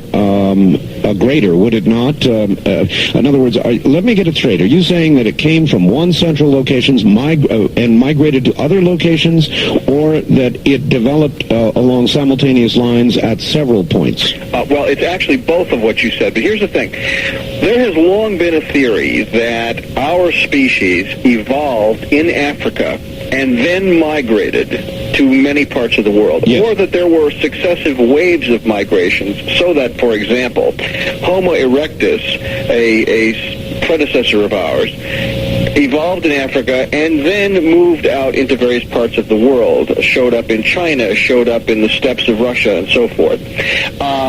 And then the old theory continues that the Homo erectus continued to evolve in Africa until it achieved the status of Homo sapien, and then Homo sapien moved out of Africa into other places, and eventually, when it showed up in China, when it showed up in the steppes of Russia and Western Europe and so forth, just killed off the native population of Homo erectus. Well, maybe, but maybe not. New information suggests that Homo sapiens showed up in places like China much earlier than we thought, giving rise to the possibility that it evolved there. And that is a whole new ball of wax. That's very exciting. Yeah, and what it says is that we, first of all, we really don't understand the evolutionary curve that led to our species. It would appear, for example, that Homo sapiens came on the scene rather suddenly, earlier than we thought, and without what we normally would call enough time to get to our very advanced state, if you want to call us advanced, but we're certainly advanced over Homo erectus. The question is, how did that jump occur? Now, there are people who say it occurred not as a natural consequence of evolution here on this planet, but as a process that was pushed by the intrusion of alien geneticists, if you will, genetic science from off-world. Now, that, again, I come back to this concept. We're talking now. We're way out on the lunatic fringe of UFO research. I admit that. I think that we have very little evidence in support of this, but at the same time, we have huge conundrums that have no easy answer. Is it possible that Homo sapiens is, at least in part, the product of genetic engineering? And the answer there is, well, doggone it, just maybe the answer is yes, and we have to take that seriously. Now, for example, if we go back to the Sumerians, as I talked earlier. I'll tell you something, Michael. 100 years ago, we'd have burned you for that. Yes, indeed. And, 100 years from now, well, they might burn us for that. They might. We are facing there's a very serious religious challenge here, Art. All right, there are also a million calls, Michael. We've got to get to them. On the wild card line, you're on the air with Michael Lindemann. Hi. Yeah, it's KFBR Fairbanks. Fairbanks, Alaska. Yes, sir. Yes, I'm wondering if maybe the Sphinx had eroded during the Great Flood of Noah's day, and if maybe or not the people are being prepared for what the Bible calls a strong delusion, where when the Christians are raptured, perhaps people will be told that UFOs took them. All right. Thank you. Want to tackle that one, Michael? Well, I will say this. Not only the Christian religious tradition, but other religious traditions around the world point to this time, or a time very near this time, as a time of tremendous upheaval and tremendous change. It is one of the great curiosities of prophecy from around the world. Yes. That this is a time that the prophets pointed to. And it is possible to interpret the rapture that is described in John's Revelation as possibly an alien event or a UFO event. Now, I realize the Christians don't want to interpret it that way. This is a pre-recorded, previously broadcast I'm not taking issue with that. But I will say that we may see some extraordinary occurrences in the years ahead, and for some people of religious conviction, it will have the appearance of the fulfillment of prophecy. All right. On the wild card line, you're on the air with Michael Lindemann. Hello. Hi, Art. Kevin, KEX, Portland. Portland, yes. Yeah, Mike, I heard when Art described your biography that you went to divinity school at Berkeley. That's correct. And I was just wondering, like the last caller, a little bit more on your perception of how this relates with, I don't know what religion you are or anything else, but how this relates with your morality, or if you could just delve into that a little bit. All right, or your theological background. What kind of clash has occurred for you there personally, Michael? Well, I must tell you in all honesty, it has not confronted my personal theology very much. I would like to say on behalf of all people of religious conviction that whatever we may learn about the truth or the activity of alien intelligence, it will not, in my view anyway, challenge one bit the basic suppositions of a divine creation or a divine creator. I have my own personal convictions about that, and I have not heard a single thing anywhere in the UFO research data file that has challenged that for me. However, I do think we have some belief systems on this planet which are going to be sorely challenged, and we're going to have to be very, very careful in how we interpret these events. We're going to have to, first of all, we have to recognize that if there is a God, and I personally believe there is, then the only God that makes sense to me is a God whose imagination is vastly larger than my own. And the possibilities that God may bring forward are possibilities which dwarf my capacity for understanding it. I do not want to stand up and say, that can't be because my God would never do such a thing. Michael, could we be chasing our Creator? We could be in a sense. But I want to be very careful about that, too, because, if we, Art, went to another planet that had only primitive life forms or no life forms, one of the things that we might think of doing would be to see if we could get life to grow on that planet. If we are talking now about going to the planet Mars, which is supposed to be a dead planet, although there may be evidence to the contrary, if we went to that planet, we would set about to terraform that planet. That's already in the written plans, Art. If we went to Mars, we would try to make that planet a living planet after our own image. It is not the least bit inconceivable that other beings far in advance of ourselves came here and did the same thing. But that would not obviate the question of God. It would only say that we are part of a very large community of intelligent beings who are very much like us and run experiments like we do and may have moral issues like we do as well. All right, Michael, hold on just one moment. We'll come right back to you, and when we do, I'm going to ask you about the next, to me, obvious question with regard to Mr. Richard Hoagland. His discoveries not just on Mars now, but on the moon as well, with some remarkable photographs. Back now to Michael Linneman. Michael. Yes, sir.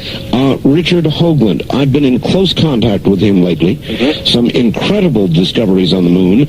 I know that you have a computer. I don't know if you've seen any of the gift pictures of the moon structures yet, but if you have, what are your comments? Well, I had the pleasure of seeing Richard's presentation in Los Angeles a few weeks ago. So I've seen his photos.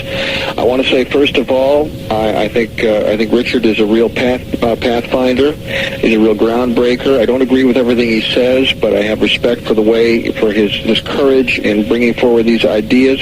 I think his basic concepts about the face on Mars are pretty well established, and I was slow to agree with that. But I will say there's a report that your listeners should read that really nails it down in a way that to me is indisputable, and that's a report called the McDaniel Report. It was published by North Atlantic Books out of Berkeley in 1993. It is very important, and your readers should read it because it establishes that NASA knows that there is something up on Mars, and that the high probability is that that is an artificial construct which suggests the possibility that a humanoid type of life form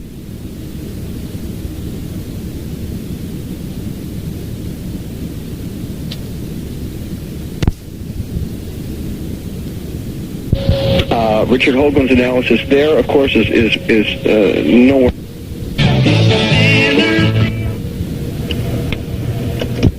That don't have the detail that some of the other photos have got, but there are some structures there that really oughtn't to be there, and it takes somebody like Richard to explain why they shouldn't be there, and that has to do with the way erosion occurs on the moon. Mm-hmm. All the surfaces of the moon are of basically two kinds: either relatively new impact features, basically from the impact of meteoroids that cause craters, and for a time those features are rather jagged, but over time, because of the constant rain of small meteoroids, you get a wearing down, and all of the older features of the moon are extremely smooth, undulating features. Yes. In that picture, a couple of extraordinarily odd, out-of-place things. And here again we have this concept of out-of-place things that oughtn't to be there. Less than a minute now. Okay, well, we're talking about especially the one most impressive to me, and I think to others, is the so-called shard, a tower of rock which rises straight off the surface of the moon to a height of almost 5 miles. That's right. We've never built anything that big, Art. We have no idea how, and the thing, if it is a thing, as it appears to be in several photographs taken from several different spacecraft at several different times, if it's really there, then it is most unusual. It shouldn't be there, and we have to ask, where in the world does such a thing come from? And why? All right, stand by. We'll come back to you right after the break at the top of the hour and try to get to more calls this next hour. My guest, Michael Lindemann. You're listening to Dreamland on the CBC Radio Network.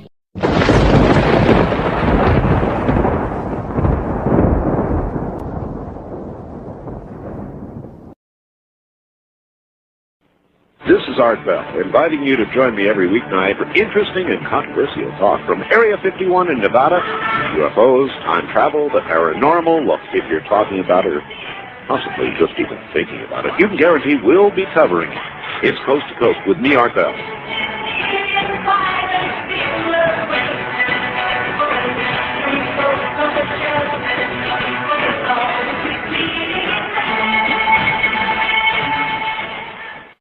Take a flight into strange airspace. Explore a world of mystery and supernatural phenomena. Don't take a wrong turn, though. You might run into the monsters of your dreams. This week on Dreamland, Mark Smith, author of Auras. See them in only 60 seconds. Hello, I'm Art Bell. I'll guide you safely through Dreamland into the Kingdom of Nye.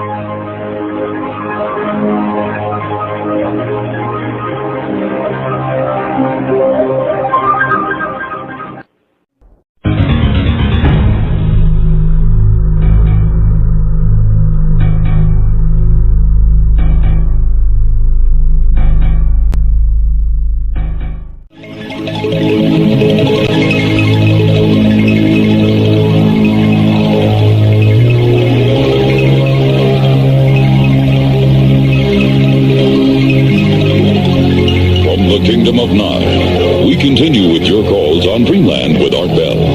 Call Art now toll-free at 1-800-618-8255. 1-800-618-TALK. First-time callers, area code 702-727-1222. 702-727-1222. Or the wildcard line at area code 702-727-1295. 727-1295 in the 702 area code. Now again, here's Art Bell. Now again, I'm here. So is Michael Lindemann. Here's a fax. Art, great show. Thanks to both you and Michael. ETs, UFOs, really, Art. I told you the Bible is full of this info. And of course, the rapture will simply be a massive beam me up Scotty.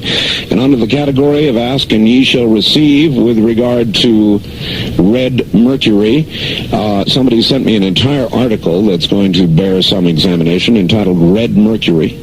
Is there a pure fusion bomb for sale? And so I'm going to do a little reading on that, several pages here. 3 pages, my fax limit, by the way. And several more faxes. Without time to get to them, we'll kind of try and fit them in as we go. Michael, are you there? Yes, sir. Good. I think that we ought to pay a lot of attention to the telephones this hour, if we can. So let's try it. On the toll-free line, you're on the air with Michael Lindemann. Good evening. Yes, sir. Did this have...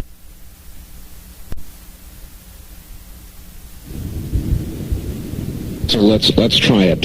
On the toll-free line, you're on the air with Michael Lindemann. Good evening. Yes, sir. Did this have... I'm from Wisconsin. In Milwaukee, and right? One night, everybody in Milwaukee saw this one UFO going over the city. It was like it was playing a joke, but me and some friends of mine were given some papers. Do you remember Stephen Schwartz's experiments with the Navy? When did you see this UFO?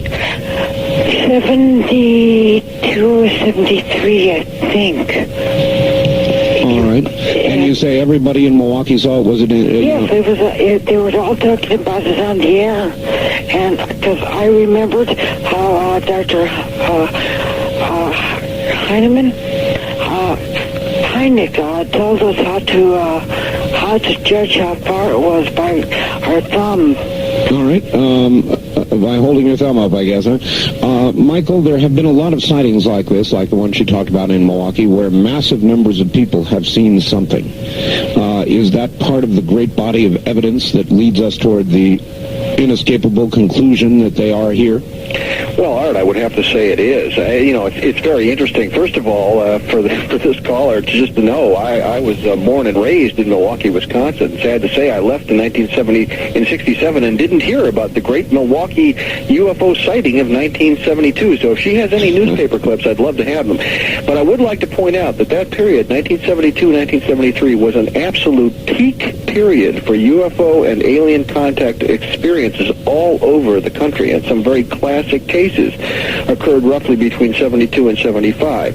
For example, the fantastic abduction case in Pascagoula, Mississippi, which occurred in, I believe, 1973.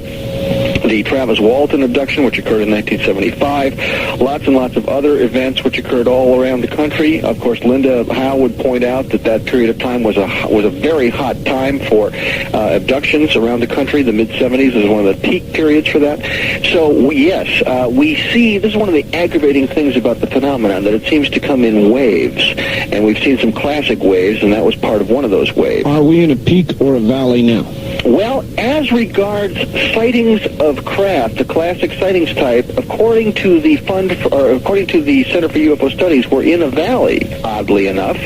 However, it would appear that the phenomenon is changing and that the nature of contact is changing. We are no longer seeing as many lights in the sky, but we're seeing a lot more grays in the bedroom.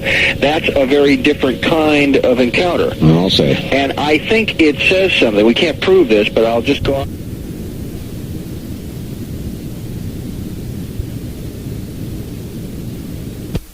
They have to do something. But second of all, I think the aliens have something to do with it. They are modulating a process.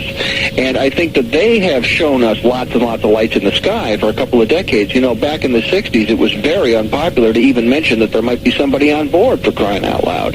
You know, you were a bit of a lunatic, even in UFO research, if you said, well, what about the people who are driving the thing? And that has, of course, changed a lot. But it wasn't until the mid-'70s that we started to get comfortable with that. And now, of course, come mid-'80s, we're comfortable with the idea, well, comfortable is not quite the right word, but at least we're getting used to the idea that there may indeed be beings who are coming and meeting us, experimenting with us, if you will. We are conversant with the idea. In other words, because of all the programs, sightings, contact, the one coming on Roswell, programs like that, we're beginning to get to be conversant with regard to the idea. That is correct. All right. Wildcard line, you're on the air with Michael Lindemann. Hi. Good evening, Art. John from Richland. Richland, Washington. Yes, John. The facts on Red Mercury, I just sent you that. Oh, great. Thank you. What I wanted to say was it's a cheap man's way of making neutron bombs, and this stuff really does exist. But I'd like to ask Mr. Lindemann a question in that regard, is that do you think that some of this weapons development is still based on some perhaps malevolent intentions on the visitors from wherever they may be? It is a good question. It's kind of a natural extension of what you were saying earlier, Michael. Yes, it is. Why are we developing all this weaponry? Right. And if they're warm, fuzzy little guys... Well, let me not be saying they're warm, fuzzy little guys. I didn't say that, and I'm not sure that's true. I would say there's a diversity of types probably present, and that some of them don't pose a threat, but some of them possibly do pose a threat. Certainly back in the 1940s and early 50s, our government, that is to say the secret faction that was dealing with this information, was quite convinced that we were dealing with some kind of an invasion, and they wondered if there was a military response. They tried a few tests to see if there was a military response, and they quickly learned that if we approached the subject in a military fashion, we would get blown out of the sky. There was really no contest.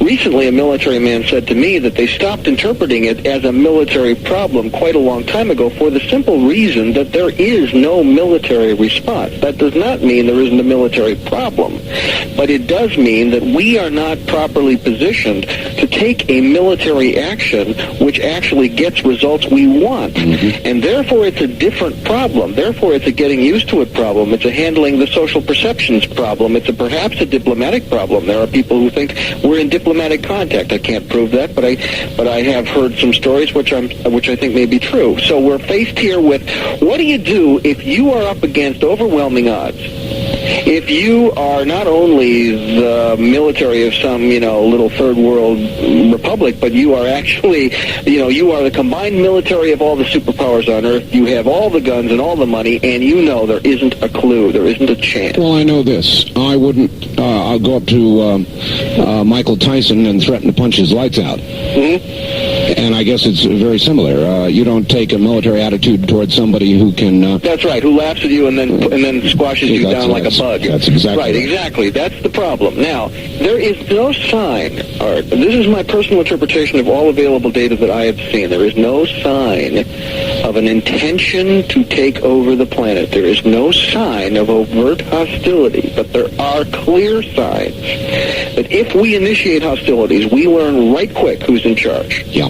All right, on the toll-free line, you're on the air with Michael Lindemann. Good evening. Where are you calling from, please? Grants Pass. Grants Pass, Oregon, yes. I personally think that aliens are a lot of garbage, and the reason being that the human mind I see as the most powerful tool in the universe, and because of its power, it can create or conjure up or any number of ways you want to express it, these phenomenon.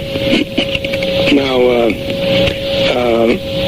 the other thing is that in addition to that, I see that man has always been in the universe, on the earth, and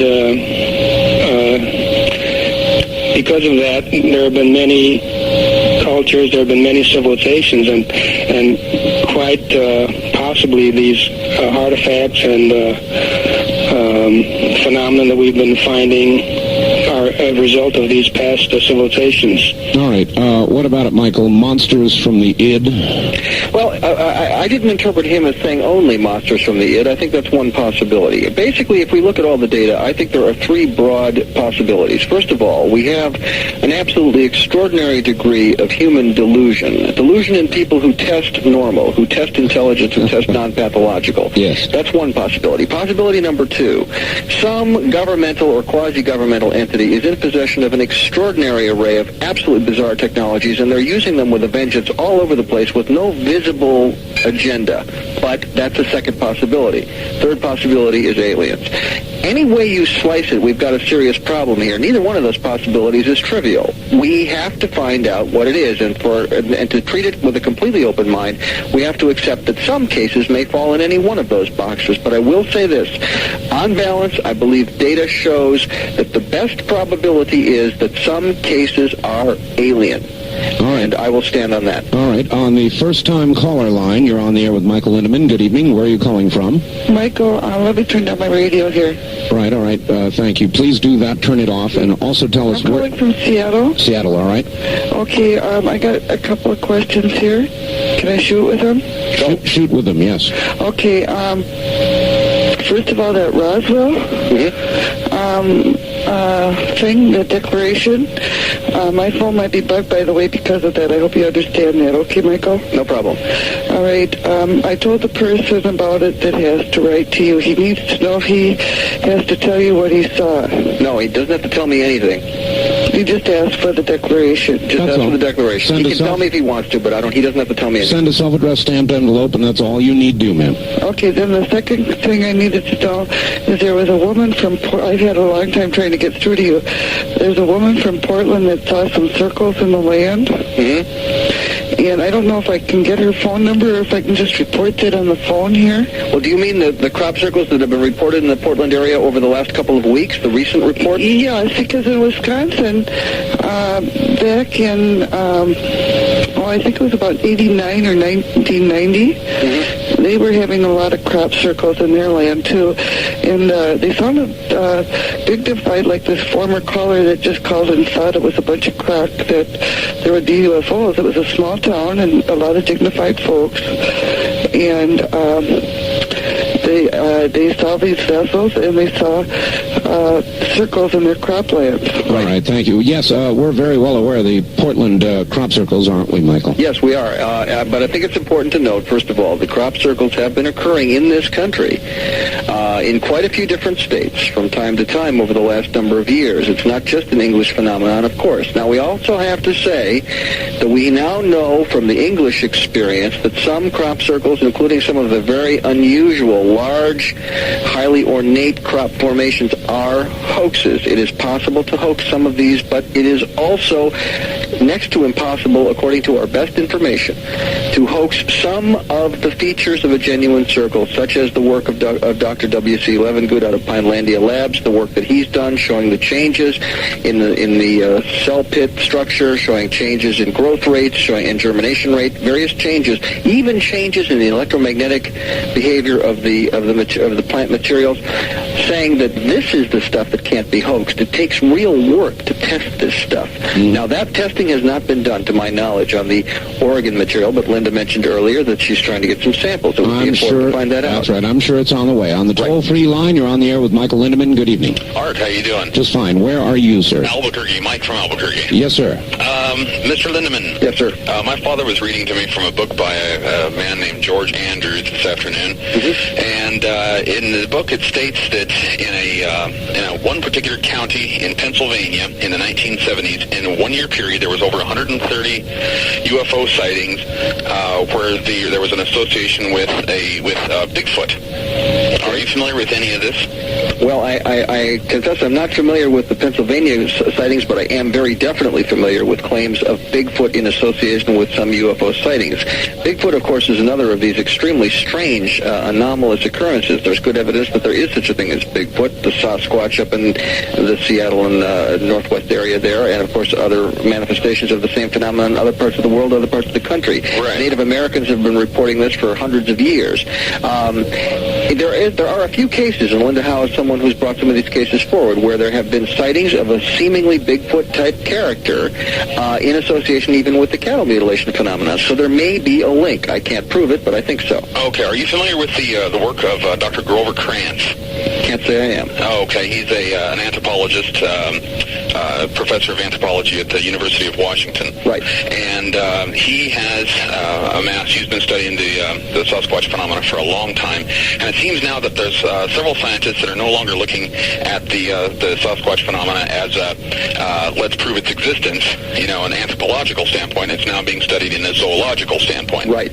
What is it? I mean, that's a rhetorical question. The question is not, they know it's there, but now the question is, what is it? Yeah, the biggest piece of evidence is the dermal ridges. Right. Are the fingerprints on the feet. That'd be virtually impossible to fake. Mm-hmm. And they're finding them left and right. I was curious if if there was a large connection. All right, thank you. And you do find there to be a connection. Well, no, what I would like to say is, since Bigfoot is a little outside my range of personal study, I would only say that there have been some researchers who have established a possible connection. I don't rule it out. I think it's a very provocative possibility. All right, well, since we've asked about that, how about Loch Ness?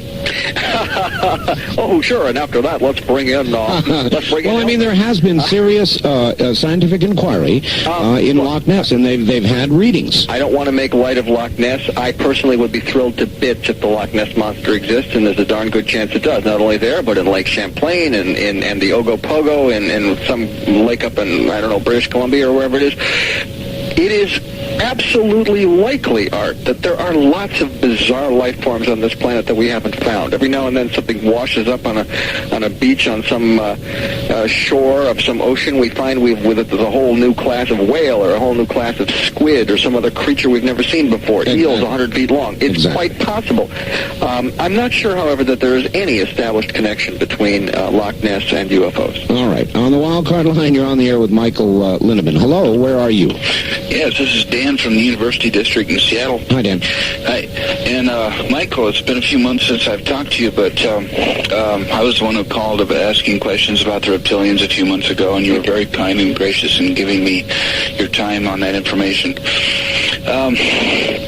I'm wondering, have you ever exchanged information with Mark McCandlish? Yes, in fact, we had an interesting exchange on this very show a couple of months ago. I must have missed it then, because I was very fascinated. Well, actually, caller, that's what led to the McCandlish appearance on this program. I see. Okay. Yeah. I thought he had a lot to say, and I'll go ahead and hang up, and I wonder if you could just say a few words about his information on UFO technology. All right. We'll do that. Michael, hold on just one moment. Michael Lindemann is my guest. We'll be right back. For those of you who are having a hard time hearing it or straining to hear it on some distant radio station, my advice would be to call your local radio affiliate, the local radio station in your area, and inquire about Dreamland. And toward that end, if you would like assistance, let me give you our network telephone number, and they will give you assistance in trying to get Dreamland on your radio station. It is area code 503-664-8829. Now, do not call it now. Call it beginning Tuesday during the business week. That's area code 503-664-8829. 888-8829. Michael, are you there? Yes, sir. Not a lot of time before the bottom of the hour. Let's try a quick call on the toll-free line. You're on the air with Michael Lindemann. Hello. Yes, this is Tom from San Diego KOGO. Hi, Tom. Hi, I am an ESP researcher, and of course I'd like to have a couple questions with Mr. Lieberman. Edgar Casey speaks of the future contact with UFOs, and ESP research indicates that there is going to be sizable Earth activity in the near future. How does this coincide with your 2020 predictions of what we are going to be living through in the next 5 years with the rings of fire that are very active right now? All right. Big Earth movements, predictions by people like Casey, true. Well, what I can say is that there is no geological precedent that we know of for the kind of Earth changes that have been predicted by some people. For example, Gordon Michael Scallion, who firmly believes that the western third of the United States will simply be inundated. That's right. I am not in any position to say these people are right or wrong. What I will say is that the probability that they're right is extremely low unless something absolutely unprecedented occurs on this planet. Which is, of course, what they're predicting. That is exactly what they're predicting. I have to work from known information, known trends, and I would have to say that in my view, the likelihood of Earth changes on that scale is extremely small. On the other hand, we know that the West Coast is a sitting duck for major earthquakes. No question. I live in Santa Barbara. I'm going to move. I tell you, I think this area is in for some serious seismic activity. All right, Michael, very quickly, about a minute left, UFO Technologies, going back a call. He wanted your comment on Mark McCandlish and some of what he has to say. Actually, I'd like to comment on that in some length, so let's do it after the break, but I will say very briefly, Mark has alerted me to two important things. Number one, that it is quite probable that our government is in possession of what he refers to as alien replication vehicles. We can say more about that. And he has alerted me to a new generation of lighter-than-air craft that we have built, which have nothing to do with alien technology, but which are mistaken for UFOs, and in particular for the very large diamond, or not diamond, but triangular-shaped UFOs sighted in the western states. It may very well be that this is a lighter-than-air conventional technology. I would believe that because it certainly would fit the one sighting that I've had. We will also give you the address again. Get a pencil for the Roswell Declaration when we come back. So get a pencil and a piece of paper and get ready. This is the CBC Radio Network and Dreamland.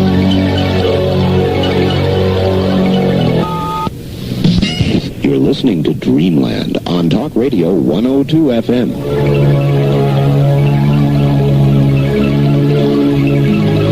From the Kingdom of Nye, you're hearing Dreamland with Art Bell. To participate in the program, call toll-free 1-800-618-8255. 1-800-618-8255. First-time callers, area code 702-727-1222. Or the wildcard line at 702-727-1295. This is the CBC Radio Network. It certainly is. Tell you what, a couple things. One, we're going to restrict our toll-free line to east of the Rocky Mountains for the next 25 minutes of the program. Remember, only those of you east of the Rocky Mountains on the toll-free line at 1-800-618-8255. East of the Rockies only. Now, in addition, I do want to get this out again. Very, very important. The Roswell Declaration, to get it, to sign it, to be part of it, all you've got to do is send a self-addressed stamped envelope, no money, self-addressed stamped envelope to Michael Lindemann, 3463 State Street, Box 264, Santa Barbara, California. Zip code 93105. 93105. Is that right, Michael? That's correct. All right, good. Here's a fax that just came in. When Michael Lindemann mentioned the newly discovered age of the Sphinx, he must have been referring to the show broadcast a few months ago called The Mystery of the Sphinx. In the show, it was also reported that a new chamber had been discovered at the base of the Sphinx, as had been predicted by Casey.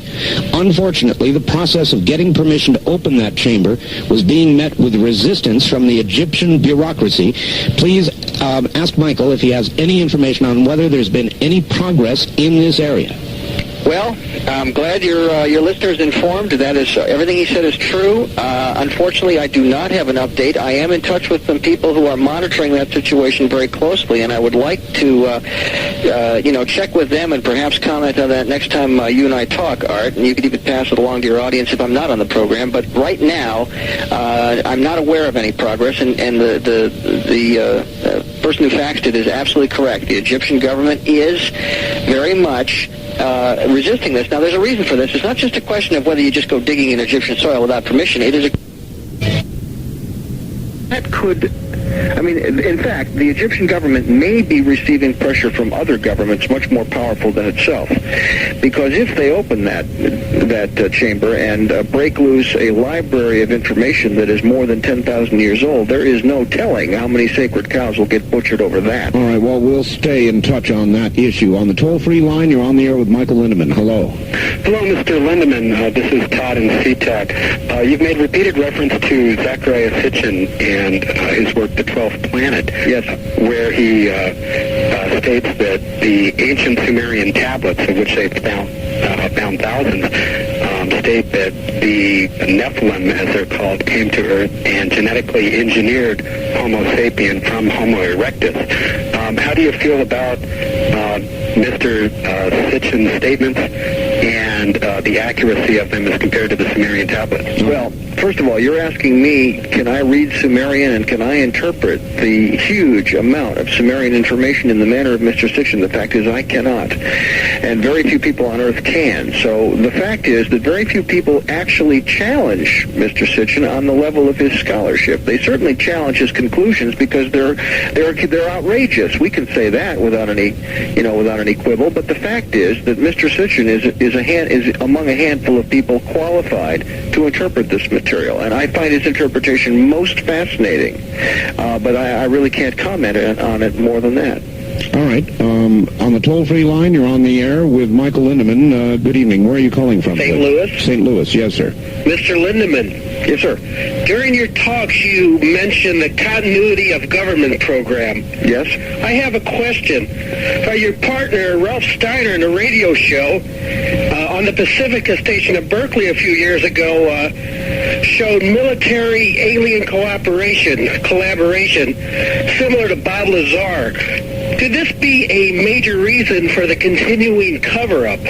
Well, if it were happening, I would say that would be a very cover-upable kind of fact, okay? Now, I can't say it's happening, but I will say that certainly the United States has built enormous underground bases. Whether there are aliens in them or not remains to be seen. However, I would like to point out a new book that will not necessarily be well known to your listening audience that I think is very important. It's called Taken, and it's subtitled Inside the Alien Human Abduction Agenda. It is by a woman named Carla Turner, and by the way, Carla would make a fine guest for a future show. Carla is a PhD professor, herself an abductee, as is her husband. She has written a book about 8 people, 6 of whom believe there were human beings working in some cooperative fashion with alien abductors. This, of course, is an extraordinary claim, but yes. Carla is no fool. Michael, can you get me contact information? I sure can. All right, good. Good. We'll look forward to it. She sounds good. On the toll-free line, you're on the air with Michael Lindemann. Where are you calling from, please? Hello? Yes, where are you, sir? Oh, Raleigh, North Carolina, listening on WCRY, UK Arena. Very good. I have a question for your guest. This harks back to a comment that someone else had made earlier in the show regarding the differences of opinion, let's say, among the UFO research community. Mm-hmm. Recently, I read Jacques Vallée's book Revelations, in which there's virtually no one in the ufology research area that doesn't come away with a bloody nose. Everyone from John Lear to Bill Cooper to Major Keyhole, everybody else. Vallee is considered the preeminent ufologist in the world today, and yet reading his book Revelations, you come away, his basic thesis is that much of the ballyhoo about UFOs and abductions and so forth is part true. There's something going on out there, but much of it is generated by the military intelligence complex, and they've so well infiltrated and co-opted the research efforts that it's hard to tell anymore who's telling the truth, what's manufactured. That's true. All right, I get the message. Can I comment on that? Yeah, please go right. And it's a good one. And by the way, some of the people he mentioned are not at the center of the scientific community investigating this phenomenon. But that is true. Go ahead, Michael. All right. Bottom line, I have great respect for Jacques Vallée.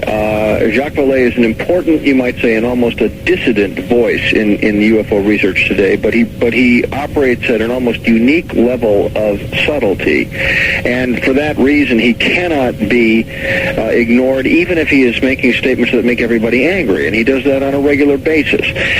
But the fact is that Dr. Vallée is basically saying our analysis tends to be too simplistic, too linear, too Western scientistic. We are trying too hard to squeeze a round peg in a square hole. This ufology business is not a bunch of aliens that look approximately like us driving around in Toyota spacecraft. It isn't like that at all, he says. It's much more complicated, much more subtle. And he's right. I'm convinced he's right. Now, that does not mean that everything he says is right. I think Dr. Vallée takes pot shots, sometimes because he's aggravated at the stupidity of some ufologists. So I would say read his book with respect, but also take it with a grain of salt. Revelations in particular is a book flawed by a number of simple factual inaccuracies, which he has had the graciousness to cop to on a few occasions. But Dr. Vallée, if nothing else, has done us a service by saying, look, it isn't all that simple. Guess again. And he's also pointed out that there may be a control system operating in which the aliens themselves are manipulating our perception of who they are. Mm-hmm.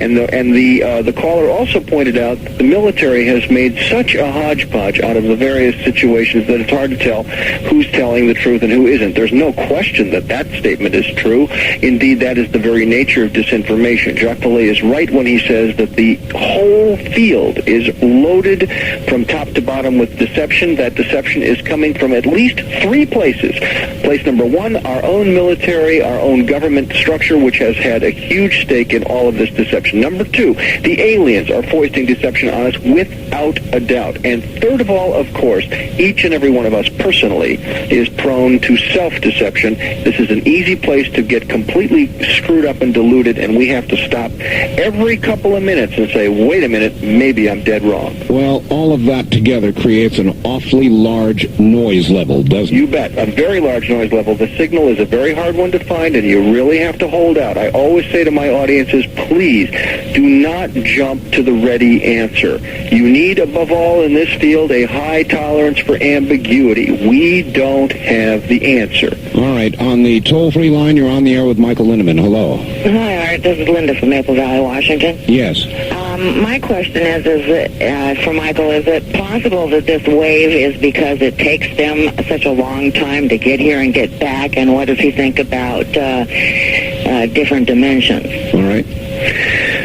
Well, the question of dimensions is an important one. It raises all kinds of philosophical as well as physical science level questions that I'm not prepared to answer. Is it possible that they're flitting in and out of dimensions? Sure, it's just as possible that they're doing that as it is that they're traveling through time, which I regard as a possibility, or that they're using some sort of hyperdrive. I mean, for heaven's sakes, for the last 25 years, we've been hearing that the Star Trek people have something that they call warp, and indeed, if we were ever going to really travel around the stars, we would need something like that.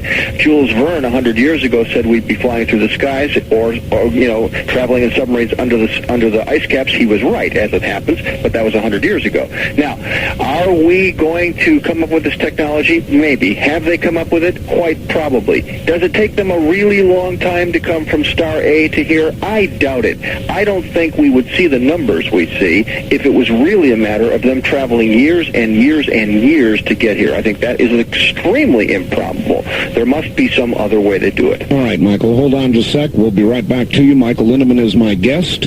Still time to get in if you would like to try. I know the lines are awfully clogged, but be patient. You will get through. Michael Lindemann, where are you calling? Yes, sir. Okay, here we go again. Short on time now. You're on the air with Michael Lindemann. Where are you calling from, please? No, you're not. We'll go here to the wild card line. You're on the air with Michael Lindemann. Hello. Hi, Eric. This is Matt in Portland. Hi, Matt. Hi, Michael. Great show, Art. Thank you. Dan from the University District asked Michael, I guess on another occasion, about the reptiles. I'd just like to get Michael's input on that. All right. I'm sorry, about the what? The reptiles. Oh. Well, there are several kinds of aliens often described. The most commonly described in this country, of course, is the grays, the slightly built gray characters with the large black eyes. The humanoid type, the type that look essentially like us, is the next most often reported, and then third most often reported are so-called reptilians. Humanoid type beings that have reptilian-type features, that is, perhaps scaly skin or skin of a greenish tone, very muscular build, large claws in some cases, large teeth, odd facial features. Do these beings exist? Well, I would say the answer is I don't know, but the reports are very, very frequent. And so if these people who are reporting them aren't crazy, then we have to assume it's possible that they could exist. They would be my least favorite. If you're talking about ones to meet up with, I'm not wild about reptiles anyway. On the toll-free line, you're on the air with Michael Lindemann. Hello. Yes, why should we know that aliens do actually exist? Where are you, sir? Okay, well, I guess we just missed that one. On the first-time caller line, you're on the air with Michael Lindemann.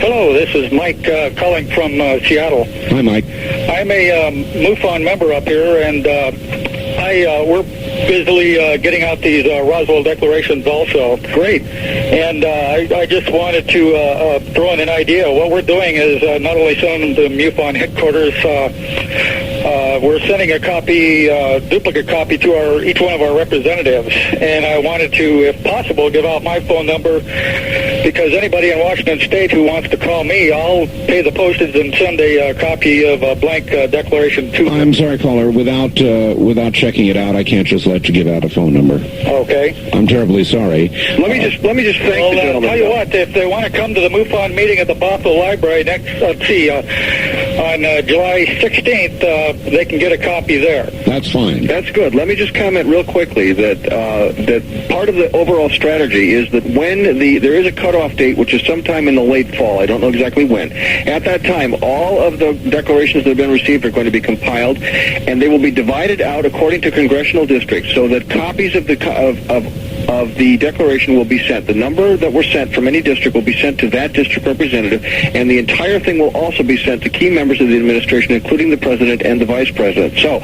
you're in effect, caller, you're doing something that's a little redundant, but I think it should be done. I think your representatives should know, and I applaud your effort. All right, good. On the toll-free line, you're on the air with Michael Lindemann. Good evening. Well, goodness gracious, I finally got on. Yes, where are you? I pushed redial. Where are you, sir? I'm in Spokane, Washington. All right. And we're kind of remiss because we don't have any sightings around here very much. All we had was somebody shooting the hell out of about 21 people at the Air Force Base, and then about 4 days later a B-52 crashed at the same place, and nobody mentioned a thing about it. But on the other hand, I think this is fascinating, and Well, yes, sir. On my regular program, my syndicated program, we talked a great deal about what happened up there. Good. I missed it. Yes, I wish you were on more in this genre every night instead of more toward the political thing, but that's another... Well, now, wait a minute. You just complained about lack of coverage, and I just told you we covered it, and now you're saying you want this. I'm not saying that you... No, you shouldn't have covered it. The media should have. I see. Anyway, do you have a question? You're a special entity. I don't have a question so much as I'm just in total awe at what's going on. Most of my experiences are spiritual in nature, and gosh, this opens up a whole new area of bewilderment to me. What can we expect in the future? I mean, is this the strange goings on in the sky that we're not supposed to look at that's described in the Bible, or what? All right. There is a good question. There's a good question. Well, I think we touched on that earlier. There are, of course, many prophecies from the Bible as well as other scriptures around the world indicating this is a very special time. There may be events that occur over the next couple of years that have the appearance of the fulfillment of prophecy. I believe we are going to gradually, we are, as I said earlier, coming of age in the cosmic neighborhood. We are learning that we are part of a very broad, very diverse neighborhood of cosmic intelligences. Many of these beings do not look like us. Some seem to look rather like us, but we're just getting to know the neighbors, and we, in fact, are the new kids on the block. It's going to be a very interesting time. Yes, it will. On the toll-free line, you're on the air with Michael Lindemann. Hello, where are you calling from, please? Southern California? Yes, sir. Hi, I had two questions. The first one is about the planet Jupiter and the impact of the comet Levy-Schumacher that's supposed to be... Shoemaker-Levy 9. Right. The remnants of it. Yes, good question. And, of course, you know, what sort of activity may we expect to see from here on Earth or up in the sky? All right, thank you. We're going to have to hold it there. We're so short on time. Shoemaker-Levy 9, the impact of the pieces. Well, as Linda said earlier, the impact will begin approximately July 16th. This is considered to be the greatest astronomical event of the century. Every telescope that is available on Earth will be looking at it. And, of course, we also have the Galileo spacecraft out near Jupiter right now that is going to try its best to take a look at it. Part of the problem is that the events are occurring on the back side of Jupiter with respect to our vantage point. However, interestingly, the impact points are only approximately 10 minutes away from the horizon because Jupiter turns very fast. So they're hoping that they're going to see very large amounts of residual light and other manifestations of energy. They are calling these impacts the largest explosions that have ever occurred in recorded history inside of our solar system. Now, what will that mean on our planet? It ranges from, depending on who you ask, it ranges from, it won't mean anything at all except a darn good astronomical event, out to predictions by some people who may be a little bit shrill in their notions that this could have very large, even catastrophic events, that it could precipitate, for example, Earth changes. People think that this may be a trigger. I frankly strongly doubt that scenario. So do I, Michael. Do you think it's a big snowball or is it a hunk of iron? You mean what's coming in? Yeah. Well, according to our best estimates, it's closer to a snowball than a hunk of iron. All right, well, we're so short on time. Michael, the Roswell Declaration, so important. One more time, give everybody, please, your address so they can get it. Right. Send a stamped address self-envelope to, let's say that again, a stamped self-addressed envelope, there we go, to Michael Lindemann, that's Lindemann. The address is 3463 State Street, Box 264, Santa Barbara, California, 93105. And when you get the declaration, I would appreciate it if you would read it, sign it, send it in to the address on the declaration. But even better yet, when you get it, if you know people who might want a copy, make copies first, hand them out, and then sign it and send it in. So you not only don't object to making copies, please, you encourage it. And what about people who will make copies and then fax it to other people? Is that legitimate as well? I see no problem with that. Make sure that they get both sides. However, it's a two-sided document. All right. Michael, we're out of time. That's it. Another wonderful appearance on the program. And, of course, we will have you back again. Thank you so much, Art. It's been a blast. And if you get a chance to supply me with contact information on Carla Turner, I'd sure love it. I will do that. Michael, happy to. Michael, thank you. Thank you, sir. Take care. Michael Lindemann, and I'm sorry, everybody, there is never enough time on this program. There is never enough time. If you would like a copy of this program or any Dreamland program, the number to call is area code 503-664-7966. Once again, and you can call it 24 hours a day. The magic number is area code 503-664-7966. They will get you a copy of any Dreamland program we've done since the inception. Thank you all. Good night.